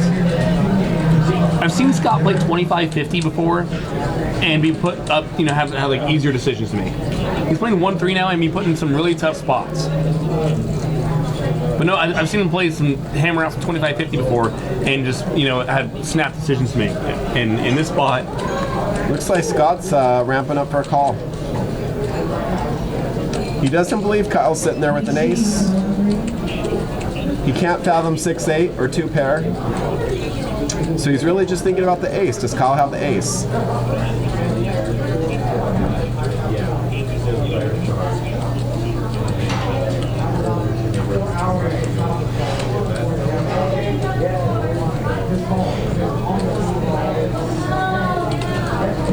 He makes a call. he calls.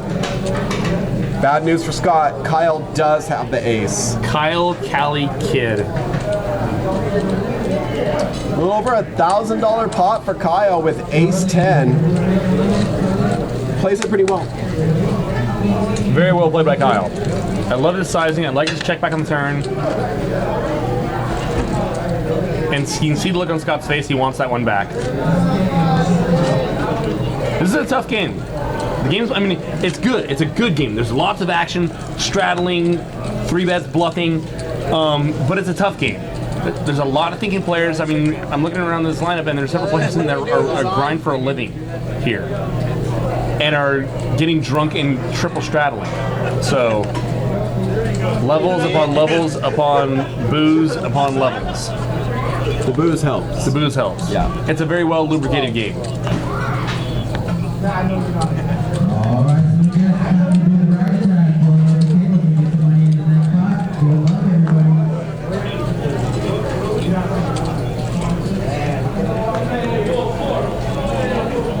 The chat loves the split cam. Yeah, it's a big favorite. I think it's really good. Like 2 weeks ago, we gave the split cam the night off, and it was noticed. The split cam charges us extra. I have to take a pay cut when we have the split cam. Thank you. I'm a giver. Arcady makes it 55 to go with a Jack 10 suited, and we love it. Azan, Ace 5. He makes a call. Love chicks that fart. This is just the natural disposition of my face. I always look this pissed, I guess. 8-6 deuce, 1 diamond. Arcady bets it. Backdoor straight draw, They backdoor think flush you look draw. pissed? That's the natural disposition of my face. I get that a lot. Like, why are you like? I'm a nice guy. Oh well, I'm not a nice guy. I'm not a good guy, but I'm a nice You guy. have judgy eyes. I have judgy eyes. Yeah. But people then sometimes get like, why do you look so like angry at like life for the world? You Sometimes have resting bitch face. I do. Yeah. I do. I'm okay with it.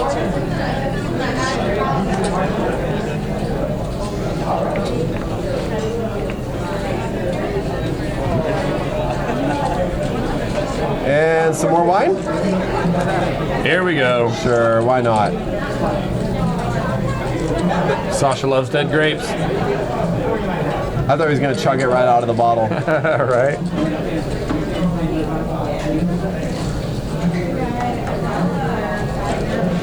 When people getting timed out of the chat room, I'm always like super curious. What did they say? I think it was a misclick because they're immediately unbit. Like, Oh, did they? I think it was a misclick.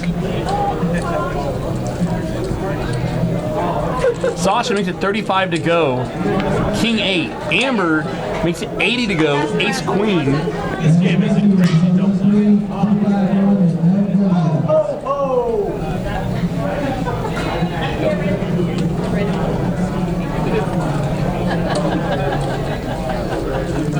Scott. Ace 3. You're in the big blind. I said it to you like 5 times.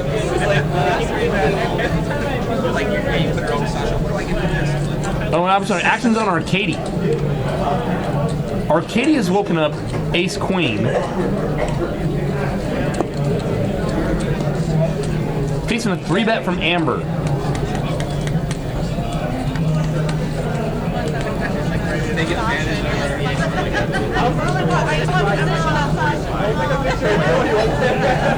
And he lays it down.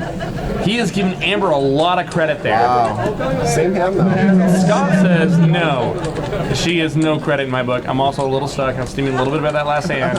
So we're going to call the Ace 3 suited. And Sasha says, I was just kidding. King 8 Sasha. This is how good this game is, where Sasha is flatting King 8 suited in a 3-bet pot. He's getting a hell of a price. But he knows he's lighting money on fire. Jack 3-7, 2 spades. Scott hits a 3.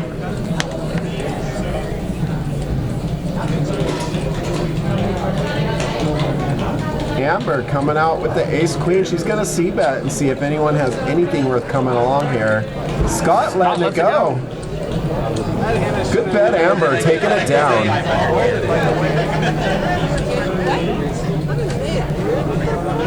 And she shows it.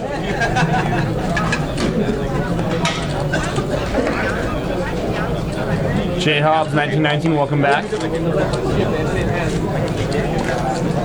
Poker, life, things.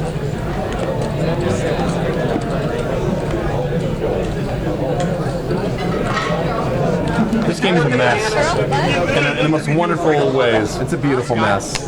It's a $15 7 deuce. There's We've only seen it happen straddles once. Yeah. so far. Straddles, double straddles, people calling off second pair in $1,000 pots. Love it. People rivering tens full to break people's hearts. You can do this hand on your own, right? Yeah, I think I got it. I'll be back. I'm gonna go see a man about a horse. Ah, nice. So I believe the double straddle here is put on by Annette. No, I'm sorry, she has a single straddle on. Kyle might have the double straddle. Amber flats 12, and Arcady takes the Ace 3 suited on the button, and he's going to open up the pot. Makes it 40 to go.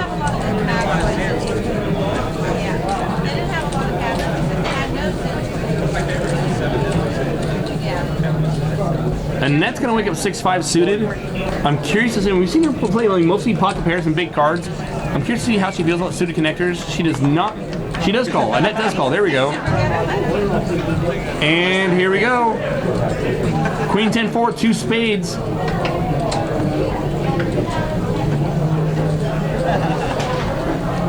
Arcadia's completely missed. Annette's gonna check it over to him. He bets 25. She just calls. Arcady now turns an inside straight draw. He'd make a straight with a 5. He can also still get value from straight and flush draws with his ace high, but then again, ace high is also going to be good. I think if she checks, this would be a good check back spot for Arcady. As it is, he's not going to get the opportunity. She leads. And now he hates his life. 50 to call. Now sometimes when I see players do this, I'll think that or it's common I see players will be trying to make a little check call and then lead small on the turn, trying to like almost lay their own price to draw. They don't want to have to check call 100, they don't want to check call 150, so they'll like lead for 50, hoping that you won't raise and you'll just call, lay their own price, fill up a little bit of pot in case you get there kind of thing. And sometimes when I see a player do that, I'll like my auto default move will be just to like play back at them. So I'm curious to see what Arcady does here. What's up, Trouble?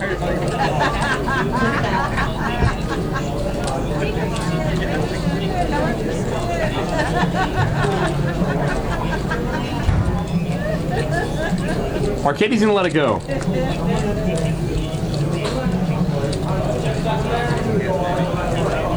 On a board that was that draw heavy, I think raising might have been an option. But then also it depends where you think your opponent's fold button's at. If you think that they're just gonna, if you think they're gonna fold, you know, one pair hands. We know we're not trying to get them to fold a draw.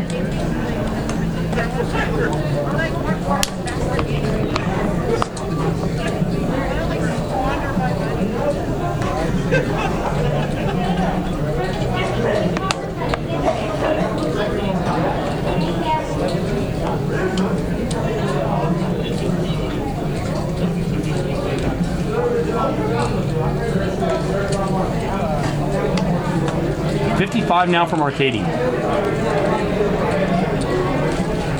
The $12 straddle from Wattbry.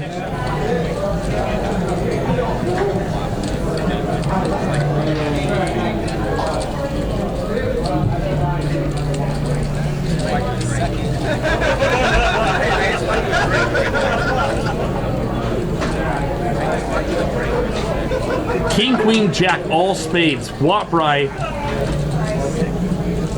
Wrong color, black. Arcady's got the 7 deuce.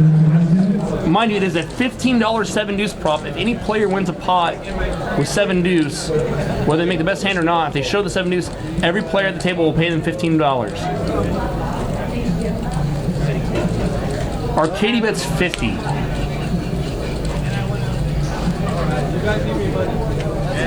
There it is. Arcady shows the 7 deuce. And now you see him collect.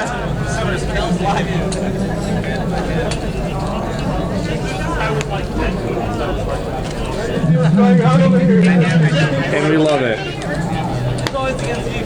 This is already how you guys pay me.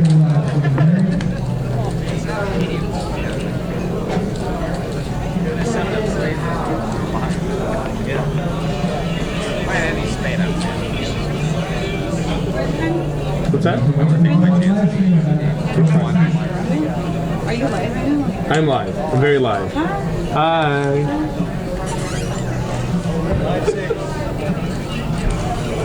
I have lots of friends. Apparently. Cute friends. Christmas cookies? No, that's a gross. Really? Yeah, I don't do that. You said the best Christmas cookies. No. Why? Just no. Okay. Just no. So we just saw Arcady win a 7 deuce hand. Awkward. Why is that awkward? Well, I mean, our previous conversation. Congratulations to Arcady. Was it a flop bet, turn? Flop bet. He opened up 7 deuce. Wattbry defended ace 7 suited, fucking on king, queen, jack, all spades. Arcady actually did have the 7 of spades. Check, bet, fold. That's how you like to see it, right? Yeah, make it easy. Nice. Ace, king, 6, 2 diamonds. Amber hits her ace. Wattbry's got a pair of 6s.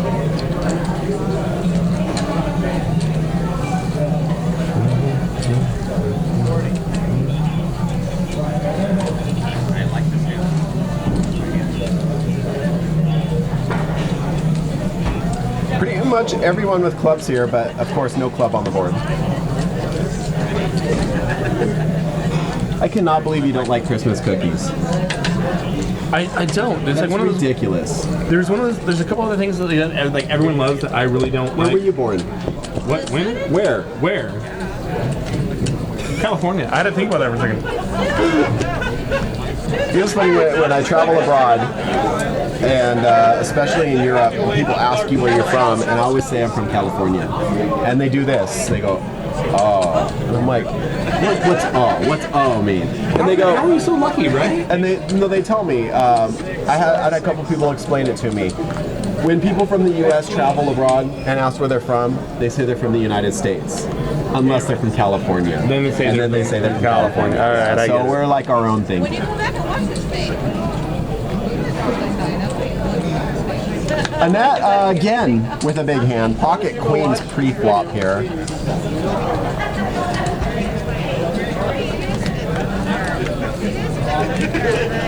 And here comes your flop. No ace, no king. Annette in good shape. Running spades is what Watbury needs. An ace or a king for either will take the lead on this pot. Annette's going to go ahead and bet as she should here.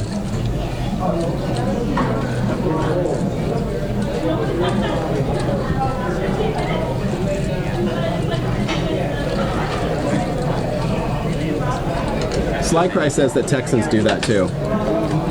Same thing. Like I'm from Texas. I'm not from the States. I'm from Texas. Yeah. Right. That makes sense though. Yeah, it does. Seems legit. Well, I feel like though, like Texas is like you're repping much more narrow, much more specific range there for like personality sides. Whereas California's like very diverse. I mean, and that is like I mean, there's the beaches, mountains, rivers, cities and stuff like that. I mean, there's a lot going on. Yeah, I mean, I don't know enough about Texas to have a debate about it, but. No, it's what I'm saying. Like, if you say like you're from California, that can still mean a lot of things. Yeah. I think if you say that you're from Texas, that means a few. It can still mean a few things, but it means a few less things. Right? Sure. I'm not like lesser things. They have a beach. They have a beach there, don't they? I'm sure they do.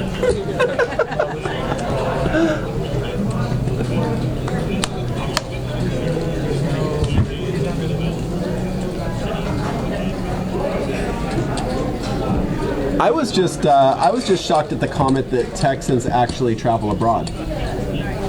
Just kidding. I'm just kidding. Here we Don't are hate trying me. to alienate our. Don't hate me. We're only alienating Texas. It's the smallest state, isn't it? Yeah. 10-10-3, two spades. Both players missed. Scott's still way out in front here. Way out in front. Check, bet, fold. Poker's easy. Easy as that. Easy as pie. At what point do you like start to try to like get on the sober train? Like when? Huh? What are you talking about? No, you just don't. You just write it out. What's a sober train? Like when you like you've gone deep into the game. Oh. The drinks have flowed well. At one point, you start like, you know what? Like when the server comes around, like I'll take a water. At what point do you ask for water? I didn't know until just now that I could give the judgy eyes.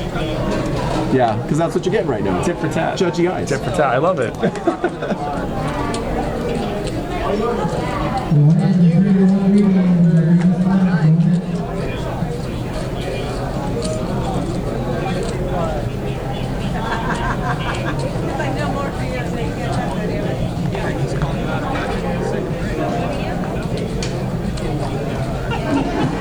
Amber's looks like she's considering coming in with 4 deuce. Nope, she's gonna let it go. Is that a straddle or was it live? Oh, it doesn't matter anyways. Watbury's raised it up to 55.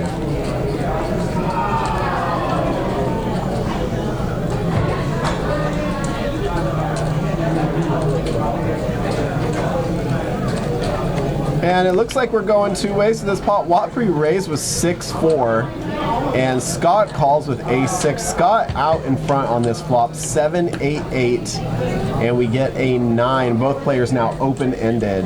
Scott still way out in the lead with his ace. Checks through, and now we're gonna chop. No, sorry, it's Scott's ace. Scott has an ace. It's all right, I can read.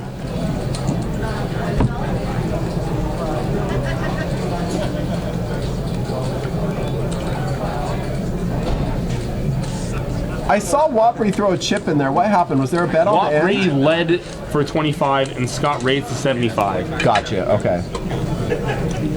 It's a good raise. And get Wapri off a lot of chops. And occasionally get him to fold, you know, some other pairs, or might get him to fold in 8.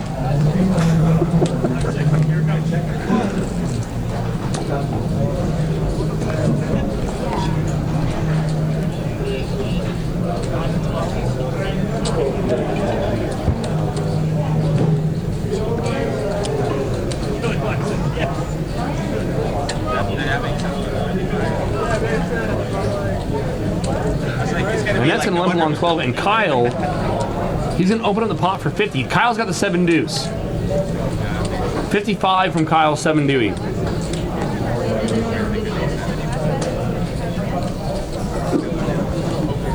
Arcady, 9-3 suited. This was the hand we talked about, Kyle, whether or not he could or could not play. Well, it's going to be tough to get a bluff through pre-flop with Amber holding on to ace-ace.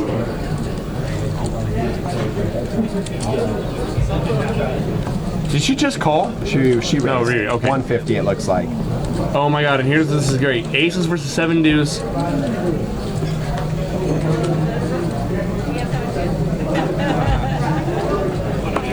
Someone at the table like laughed, oh my god, why did you have 7-2? Oh. And here's Kyle with the 7 deuce. 7 deuce, yeah. He is suited.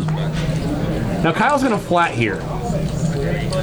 Kyle's hoping for the right board. He can take this away from Amber. He has position on her. And he's got a little bit of equity here. Flops an inside straight draw. He also might feel he might be able to rep a club. This is just bad news for Kyle, though. Playing against pocket aces, and Amber's going to play him hard. I mean, Annette flops what looks to her like top pair here, but this is kind of a scary board for her hand. Oh, Did she wow, say and all in? Annette just shoved. Oh my god, I did not see that coming. Annette sat down with 100, ran it up to almost 500, or a little over 500, and now she's going to stick it all in with top pair of sixes. Kyle's out of the running here. I don't see him coming along here, even with an inside straight draw. And at some point you cut your losses, But yeah. this is an easy call for Amber. Easy Yes. call. And it's just going to be a matter of how does it run out? What happens here? Huge play from Annette in many situations against ace-king, ace-queen, some big hands that aren't pocket pairs. This might actually work, but we're definitely going to see a turn in the river here, especially for the chips that she has. So No one can go away. I guess they're saying that she said call first. Oh, is there a dispute at the table? Well, they cut out a call. And that's what they're So the saying. dealer's saying that the first words out of her mouth were a call. I think she might have said I call all in, maybe, or I call. Yeah, and if that is the case, if that's what's said, the floor will most likely roll that she can call only. It's the first thing that was verbalized. So if you say, I call in, you call. The call is the first thing spoken. So they may get a floor rolling here, or, well, I don't see a floor coming over. It looks like they're letting the bet stand. Oh, Jesus, Kyle, what are you doing, kid? I think Kyle's just oh, he calls! Wow, Kyle What a disaster got of a a human little being. bit of gamble in his blood. 7 deuce, and is he just playing for the extra 15 bucks here? He thinks he can take this pot away. Now he's got real life. He'll make sure with a 9 or a 4. He is open-ended, And I think Amber's gonna, knowing the way Amber plays, Amber might just jam. No, she's gonna lead small. just a couple hundred. If Kyle's gonna take it away, this would be the spot. If you think that Annette can fold an overpair, but the problem is you still have to shut the hand down.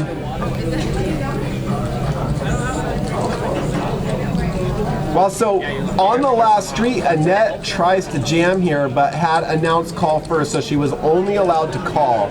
Now she's facing a bet from Amber on the turn when an overcard comes. And not only that, after she tried to shove, Kyle called, which definitely might change her mind about how she plays this street. She's already invested so much. She might be feeling like she's committed at this point. But you've got to remember, no matter how much money you put in the pot, you don't have to put any more. It's not required. But you get to sometimes. You get to, yes. If Annette thinks that she's reasonably live here at all, I mean, there's 1,400 in the pot. Of that, 1,100 she's playing for. Oh, she asked, is it on me? Yes. I think she has to call, yeah, she has to call. We're waiting on you. She has to call. There's too much money in the pot to fold. So just to recall what happened on the flop is Amber with aces makes it 225. Annette just calls. She tries to go all in, but says call first, so she's limited to a call.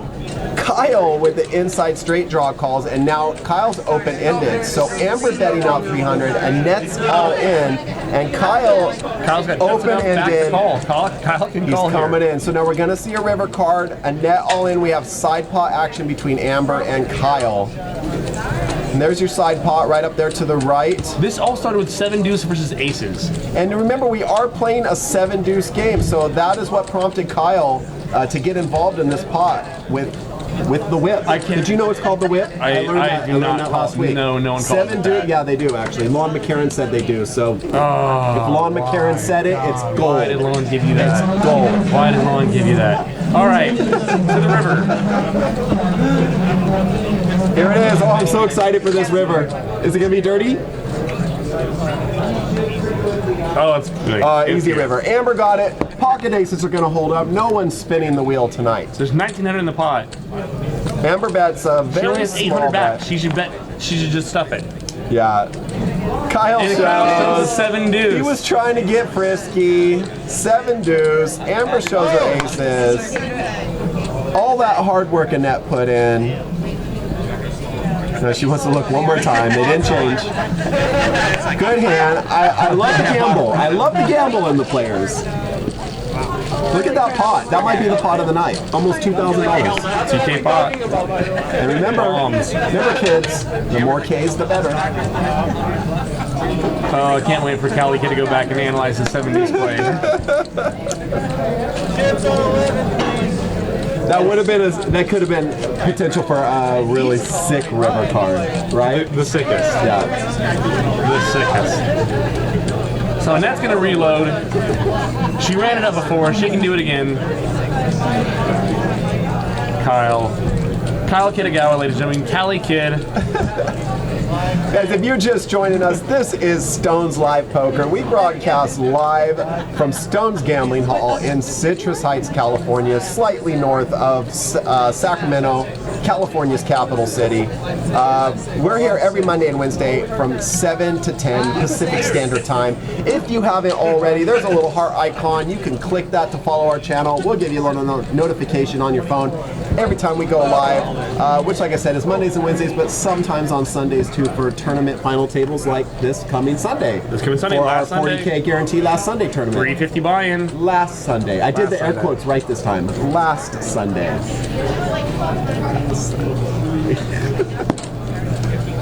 And that makes it 25 to go.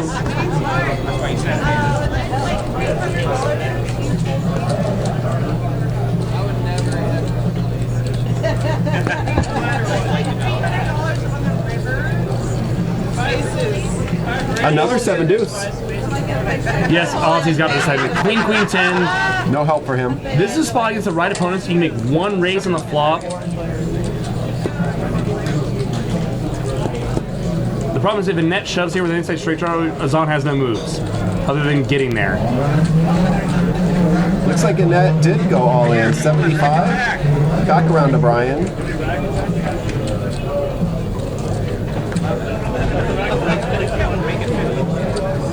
Am I seeing that wrong? No, she did not go all in. Oh, okay. Now Azan's going to lead. 65.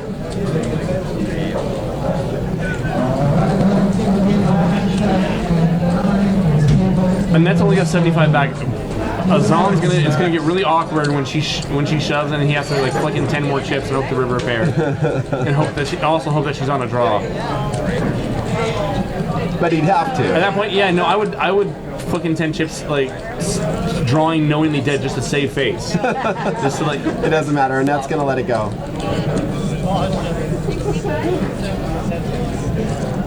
Amber, we can't see her cards. She got so many chips that she's stacking. Her cards are not on the reader. She's gonna call. There it is. Backdoor clubs get there. Interesting. We still don't know what Amber has. Zonja bet like somewhere around 135. I'm getting schooled on air quotes in the chat room. I think he's just mad because I slammed Texas earlier. That's 105 and Azan gets caught. Ozzy gets caught. You want to know what my biggest gripe about Texas is? I'm gonna go completely off the cliff here. No Texas Hold'em. I know I did it wrong, just for him. No Texas Hold'em in Texas. Yeah. How does that make any sense? That would be like going to Canada and not having any Canadian bacon. Or maple syrup. Or going to France and not getting a French kiss. Is that weird spot in the where it's like it's a little bit sexual? Or French fries. I mean, That's where I thought you were going to French toast. are they freedom fries now? They're freedom fries, right? Or did we switch them back to French like, fries? the entire range of French things that you could say. I thought it was like French kiss was like toward the bottom of where I thought you were going to leave. Really? Because I think for most people it's towards the top. Like not when like you and I like when we're talking about. Well, I don't want to French kiss you. I didn't think you did. Oh, okay. I didn't think you did. I just thought like, it would be the first thing that came to mind when you turned to me and saying, "You know what about France?" You want to talk about France? Like French toast. All right, new hand coming out here, guys. No, we did not see what Amber had. She can have backdoor club. She could have turned to 6. She can have a 10. She's probably gonna have a lot of like 10s. She's gonna check callers in that previous hand. Brian's got kings. You see why the 7 deuce is so good for the game. For those of you who like play home games or play games card rooms, get people playing the 7 deuce. Play it pre-flop, play it post-flop, whatever. Get some people to put in some money. Encourage people to bluff. Create action. What about wild It's cards? good for the game. What about wild cards? Wild cards? No, that's stupid. You're stupid. Judgy eyes. What about One-Eyed Jacks and Suicide Kings? Nah, this gets weird. Lame. I am. I'm boring like that. Deuce is wild. Brian makes it 30 to go. 2 black kings. Arcady. Nostrovia. Scott's going to call the king jack out of the small blind.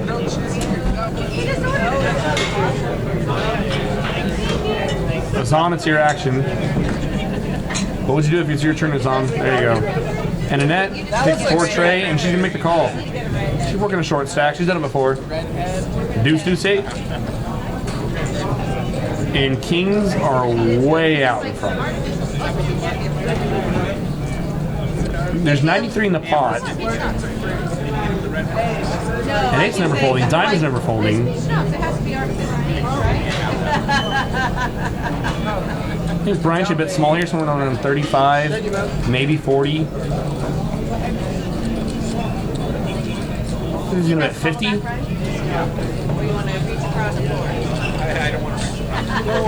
Takes down the pot. Kings are good.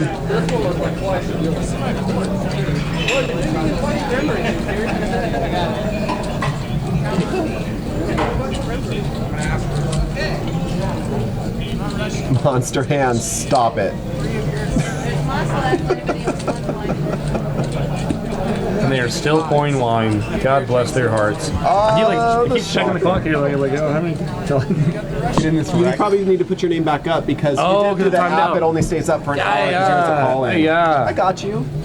I'm helping stimulate the poker economy by keeping Jake in the game. Oh God, that's been the truth sometimes.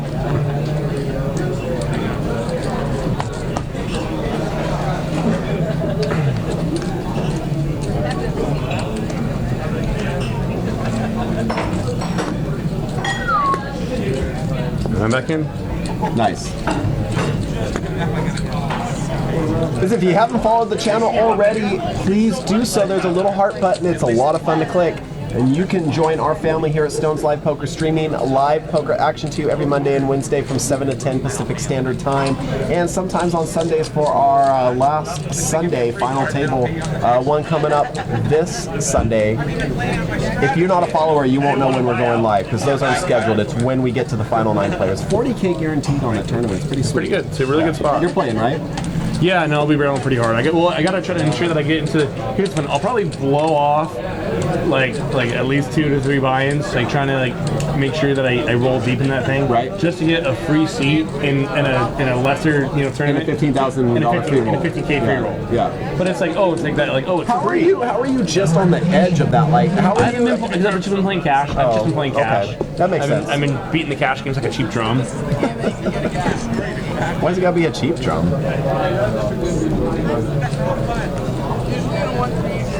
No, like in the last 6 months, which is what this all counts for, you have to get into I played less than 5 events for sure. Yeah. Just the fact that you're on the edge of qualifying is pretty good though. Well, yeah, because I had like a 7K cash and a 4K cash, and that was it. Yeah. And then like my min cash like yesterday or the other day, whatever it was.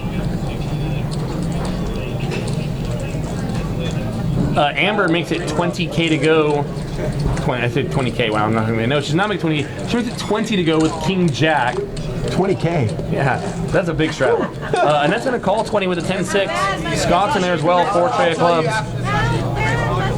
Arcadie's trying to set mine 7s, and he gets there. 1-7 remaining, and it comes. 6, 7, 9. Arcadie in beast mode. Annette's got bottom pair and an inside straight draw. Amber. Scott also has an inside straight draw. The problem for Scott is if a 5 peels off, it's going to be really tough for him to get action. Yeah. Any kind of 6, 8, 7, 8, 8, 9 are all going to, get there as well. And not only, will we be second best there, but it's also going to be hard to get paid if we do. So Amber went to 30 with King Jack, and Arcadie bumps it to 100. And that stuffs it. 10-6, interesting. She just kicking rocks? She was short. Yep. She was really short. 1 pair inside straight draw, good enough. And we can stick the last of it in there. Absolutely.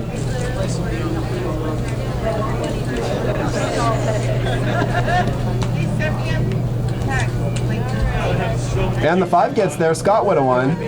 Arcadie's good with his pocket 7s, and let's flip him over and see the good news for him. There it is, pushing the pot. It was a lot of fun. Annette, I think Annette's done tonight, but she was a lot of fun to play with. Good Gambler.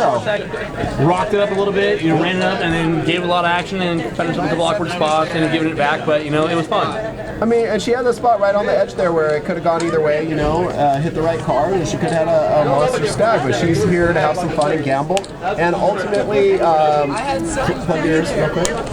Having fun is what poker's all about. Is it safe now? Yeah.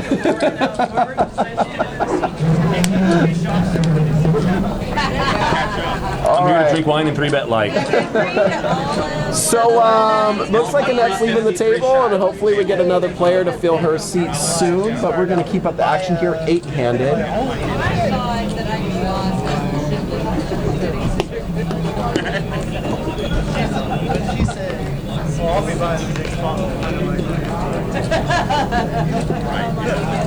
I just can't wait till I can go over there and needle Kyle about a 7-deuce hand.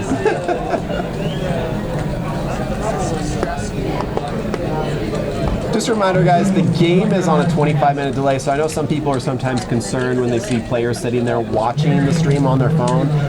We're seeing the stream 25 minutes delayed just like you were seeing at the same time. However, the commentary is totally live, which means pretty much anything can happen and they can't do anything about it. It's real. Kirsten, she calls out seat 7. Players are now lining up in the chat to get into this game. Come on down, guys. Zahn makes it 35 to go, ace 7. Brian's going to call it 6 out of clubs. Amber takes some of these hands sometimes. King 5, Jack deuce. And she says, screw it, you'll never see it coming.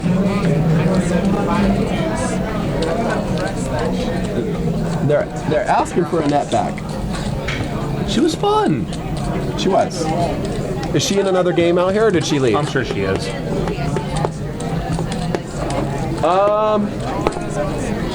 She's coming back.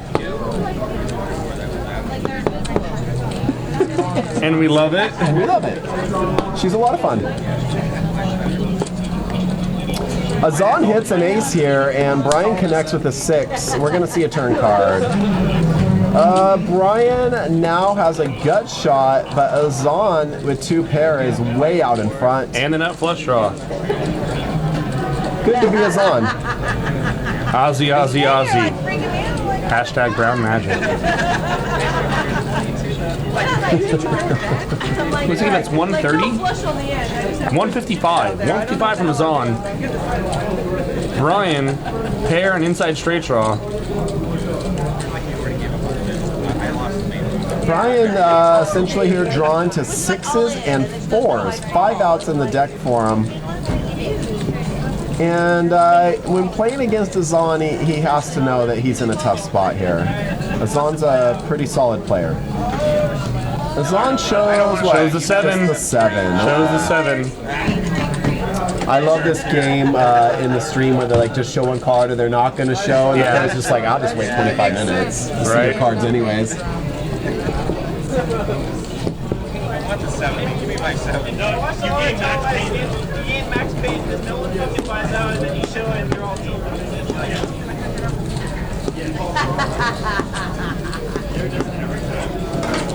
Poker Pro Eric is in the chat room. He says that Kyle's claiming $50 straddles. We saw it. We had 1. We had 2. Oh, is it 2? Yeah, we had. Okay.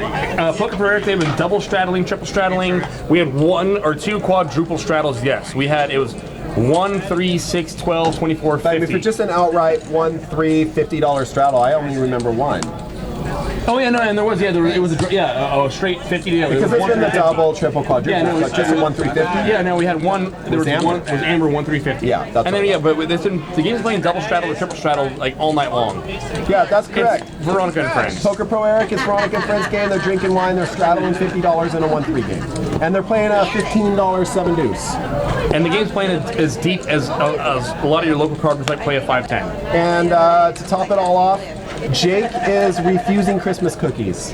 They're like, I'm telling you. I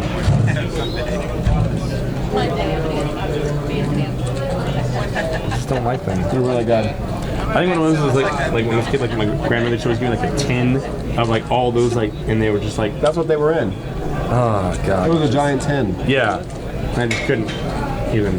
You know what I hate is when you go for that giant tin at grandma's house and you open it up, it's like sewing stuff in there. I was like, God, I thought I was getting away with something. Damn it.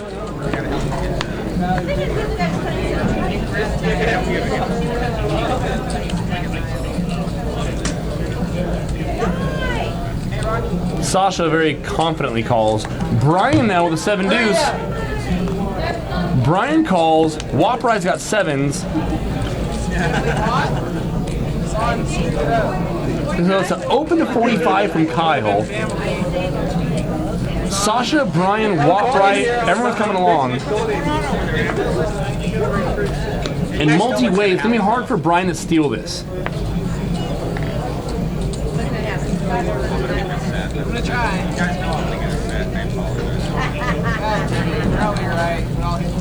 Scott comes over. King, 6.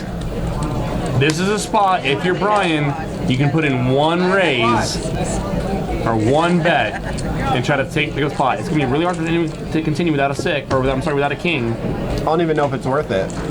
It's worth it. We don't play 7 deuce out of position for nothing. The problem is that board's also going to get checked through a lot. Now Sasha's going to accommodate him here. Sasha's going to roll back in his seat, take another drink. Is that part of the strategy? So the problem is Brian didn't have enough to raise him there without like jamming.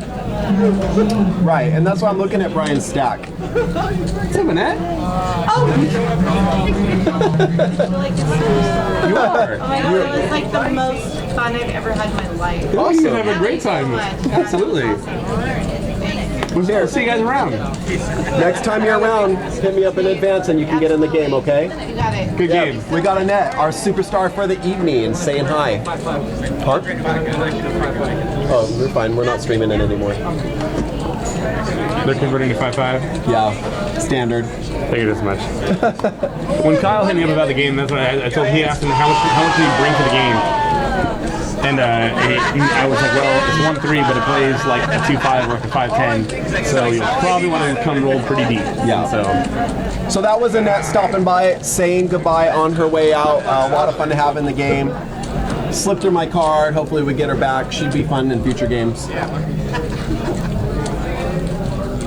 For Mr. Jesus, this is a friendly game. Like, as much money is being splashed around and people's lives are being ruined, this is a fun game. It really is. People are drinking wine, they're like barreling drinks, shots, playing 7-2s, they're 3-betting light.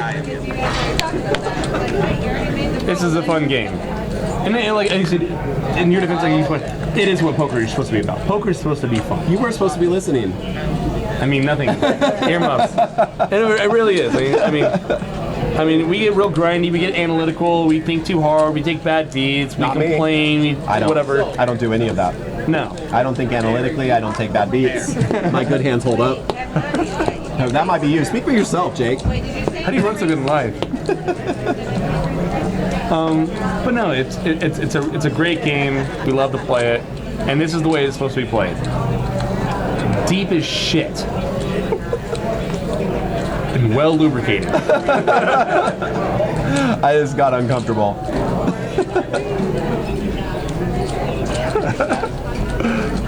Oh yeah. Stop. 10-5 deuce, 2 clubs. Scott Ball's got an inside straight draw. Wop Riot 7s are still best. Wop Riot all over the coast.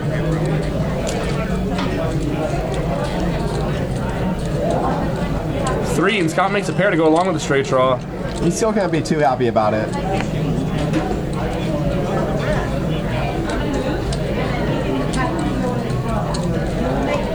He's never folding a 5, Scott. Save the money. And we're ahead of all the overcards. Just a call. Well, Scott set some money on fire. There's some money in seat 7. If I'm not mistaken, it might be the other Kyle.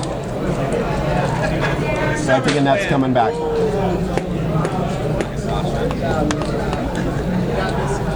Botbury takes it down. We can't have 2 Brians and 2 Kyles at the table. It's too much. Too much. Yeah. What are the odds? What kind of numbers will you lay me to like what?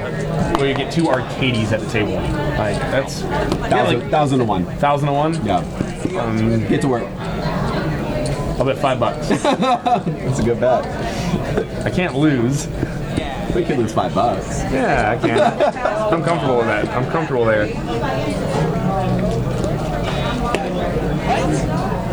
Waprai in the chat now. He leads off in the chat room with "I suck." I don't know. He's got a lot of chips in front of him. Reeks of confidence.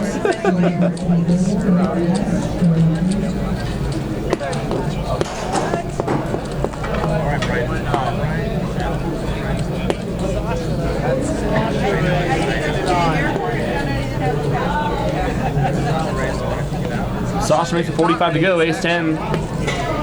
Arcady calls Queen Jack. Arcady flats Queen Jack in the small blind. Him and Sasha are very familiar with each other, and they would love nothing more than to bluff the other one out of a pot. And Arcady's gonna get his chance.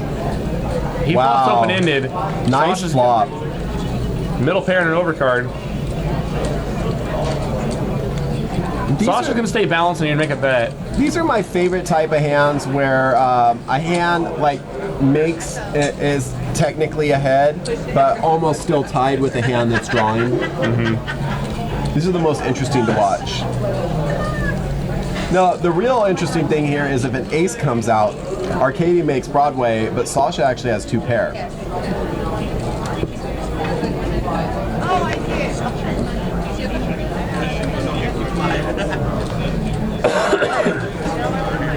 I like Arcady's flat. Check raising would have been a little bit weird. Now Arcady might think about doing something here. The club comes off. That's a pretty scary card. Are Sasha going to check that card back a lot of times? I feel like Arcady can lead. I actually agree with you here. I think a lead from Arcady here looks so strong. It's going to put Sasha in a difficult spot. But the way these two play each other, and we're going to be that leveling kind of like, well, he would never lead with a flush. If he really had a flush, he would try to check raise me. So, and that is the problem when you have players on this level. And Arcady still takes the lead on the river with a jack. He gets there. And he has every other possible draw and bluff potential, and then just such a bad card for Sasha. Keep it simple. Now here's the thing about it, though, for Sasha. Sasha realized that Queen Jack just got there against him, which Arcady checks again too. Which is the many draws that Arcady could have had. So Sasha kind of almost has to bet now to get him off with one pair of hands, because he can have Ace Queen here with a club that got there. Arcady pump fakes with blue chips though. And it's because it's these two players. He's legitimately thinking about that, because Arcady, I guarantee you right now, that's when he knows well, Sasha has to bet here because he knows that I can have Queen Jack, so he has to get me in the bluff because the Jack got there. Right. So he has to like turn any 10, any ace rack, and and Arcady calls. It's a crying call, but he's good. It's a sick call. So it's one of those levels on top of levels on top of. Because he knows I knew. That he knows. So I can clearly not choose the line in front of me.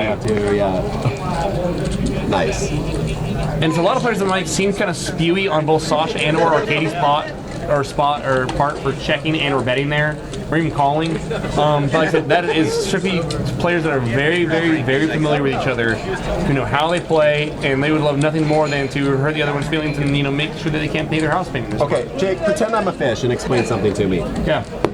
You're pretending yet? I usually am. Okay. Why doesn't Sasha just check there? I mean, what better hand is not going to lay down? If Ace 10 is good there, then he's not calling anyway. So we're kind of like we can just bet and he's going to fold, right? If we check and we're good, we win no more money. If we bet and we're still good, he's not going to call. Yeah. So we win the same. But because the Queen Jack's one of the likely draws that Arcady could have had would have played that way. Also, sometimes we can get him to fold a weak king, not likely, but mainly because Queen Jack got there, we now can bet. We kind of have to turn our pair of 10s into a bluff. But that's what I'm saying. Well, here's the other part. Sasha's bet there makes no sense to me. Because it doesn't seem like a worse hand is calling, and it seems like he can only lose. We can get better to fold. We can get Queen Jack to fold. If we get Queen Jack to fold, then it's good for us. Also, there are some times where he's gonna get stubborn with a word. Like if he has a hand like 9-10, he check called with a 10. Like 9-10 with a club. Or like we can get value from some. We can get value from worse. It's less likely, but like I said, Arcady's gonna mostly have worse hands there, except for when Queen Jack gets there. But when that does, it makes it hard for Arcady to call. So you kind of have to turn a pair of 10s into the bluff. So the only thing I'm not following is the line, make it hard for Arcady to call. I don't seem like it's hard for Arcady to call anything. He's got the gamble in him to pretty much call. The way the hands played out, the way the board played out, I mean, it's not easy to check call with Queen Jack on that board. I mean, but it changes with the opponent that you're playing. If you're playing an opponent like Arcady, I mean, do you still think that Sasha's bet there is a good bet? Like, if you're looking at the numbers alone, if you're analyzing the player. Red Sox net 5 minutes, you can't argue that sometimes 9-10 calls and sometimes Queen Jack folds. I think you can argue that. I think you can. Because there are certain times that Queen Jack's going to call, and there's certain times that a worse pair of 10s is going to call. I get what you're saying, but there are times that it's why you weren't referring when you merge your range there. You're turning a value hand into sort of a bluff. I just think when that Jack comes out, and it's so devastating for Sasha's hand, and he has an opportunity just to show his hand down. I don't see a lot of value in him betting there. It's a spot where you win more often when you bet. Basically. I understand what you're saying. I just feel like in that particular spot with that board and those hands, I disagree in that scenario. I don't see Sasha getting called by worse in that scenario. That is less likely for him to get. It's less likely for him to get called by 9-10. It's less likely. What he's more so trying to accomplish is trying to get Arcady to fold Queen Jack. Gotcha. Yeah. But Arcady's not folding Queen Jack. Not against Sasha. Not that time. All right, we have another smash-up matchup here. Kyle wakes up with ace-ace, Arcady with nines, Watbury with king, queen suited, and as predicted, Annette is back in the game. Looks like she called 34 with queen six off.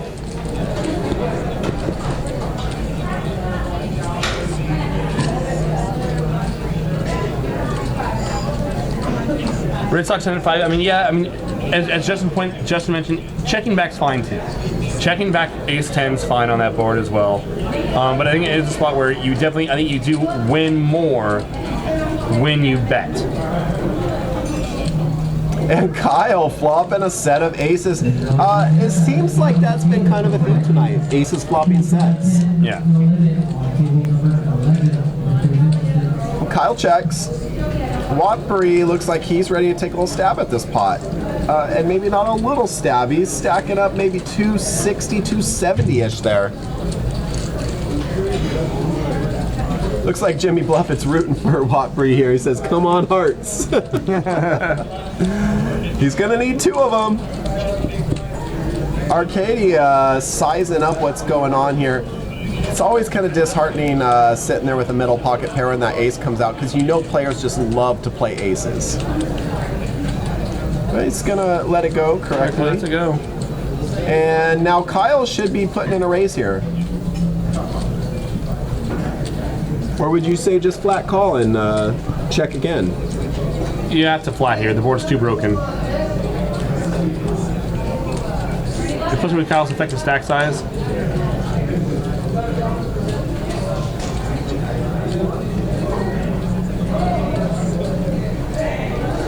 Kyle taking some time to think about how he wants to approach this hand. With Kyle's stack size, he should be flatting. It looks like he did. And there's the king right there to trap Watbury. Watbury now drawing dead. And he's going to bet again. Kyle checks, going to let Watbury try and hang himself. 300 it looks like. Another Now, flat. Kyle, you just got to jam. He doesn't have enough chips to flat. Yeah, all in. And it's just like 100 or so more. It looks like a call. And I feel like this is probably where we got the comment in the chat from Watbury where he said I suck. Puke. It happens.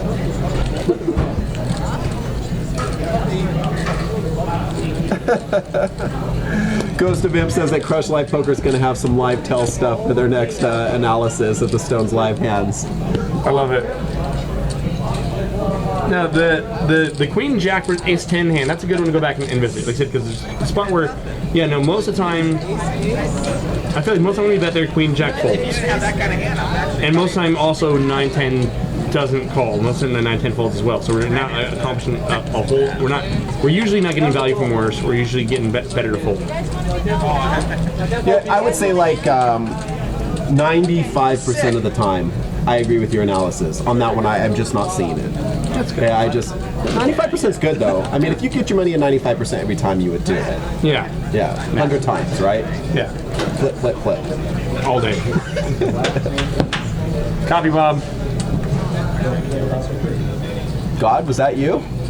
Oh, it's Bob. Same. Bob is God. All right, looks like we got another hand coming out here for you guys. Hopefully a big action smash up hand, lots of hearts out there, some big cards, lots of paint. Don't forget to click that little heart button, follow our channel. We'd love to have you join our family here, Stones Live Poker. Streaming live cash game action every Monday and Wednesday, 7 to 10 Pacific Standard Time, and final tables for select tournaments on Sundays sometimes.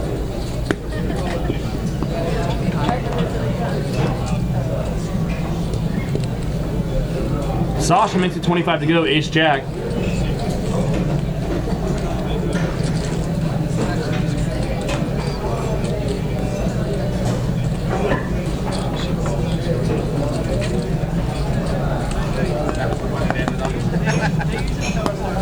Annette is on, come along as well. Queen, deuce, deuce. No one's got a deuce, but Annette hits her queen. Why are her percentages so low? Must not have caught up yet. Flop like. Oh, Arcadie's got the same queen jack. Gotcha.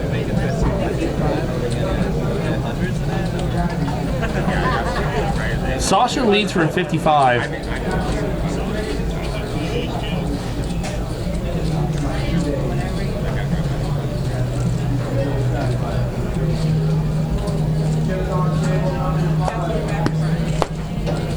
If I'm Arcady here, I think this is just a flat spot, but this might be one of those leveling deals with Sasha where he might raise, making it trying to look bluffy, get Sasha to try to call with like a pair of like 9s, 10s, 8s even. These guys love heroing each other. I think this is pretty standard, just flat spot. It is. Annette, going for it. She's gonna send it. She's in good shape right now. To chop a pot with Arcady, I mean. Yeah, and that's pretty much how it's going to go down. Sasha's going to go away.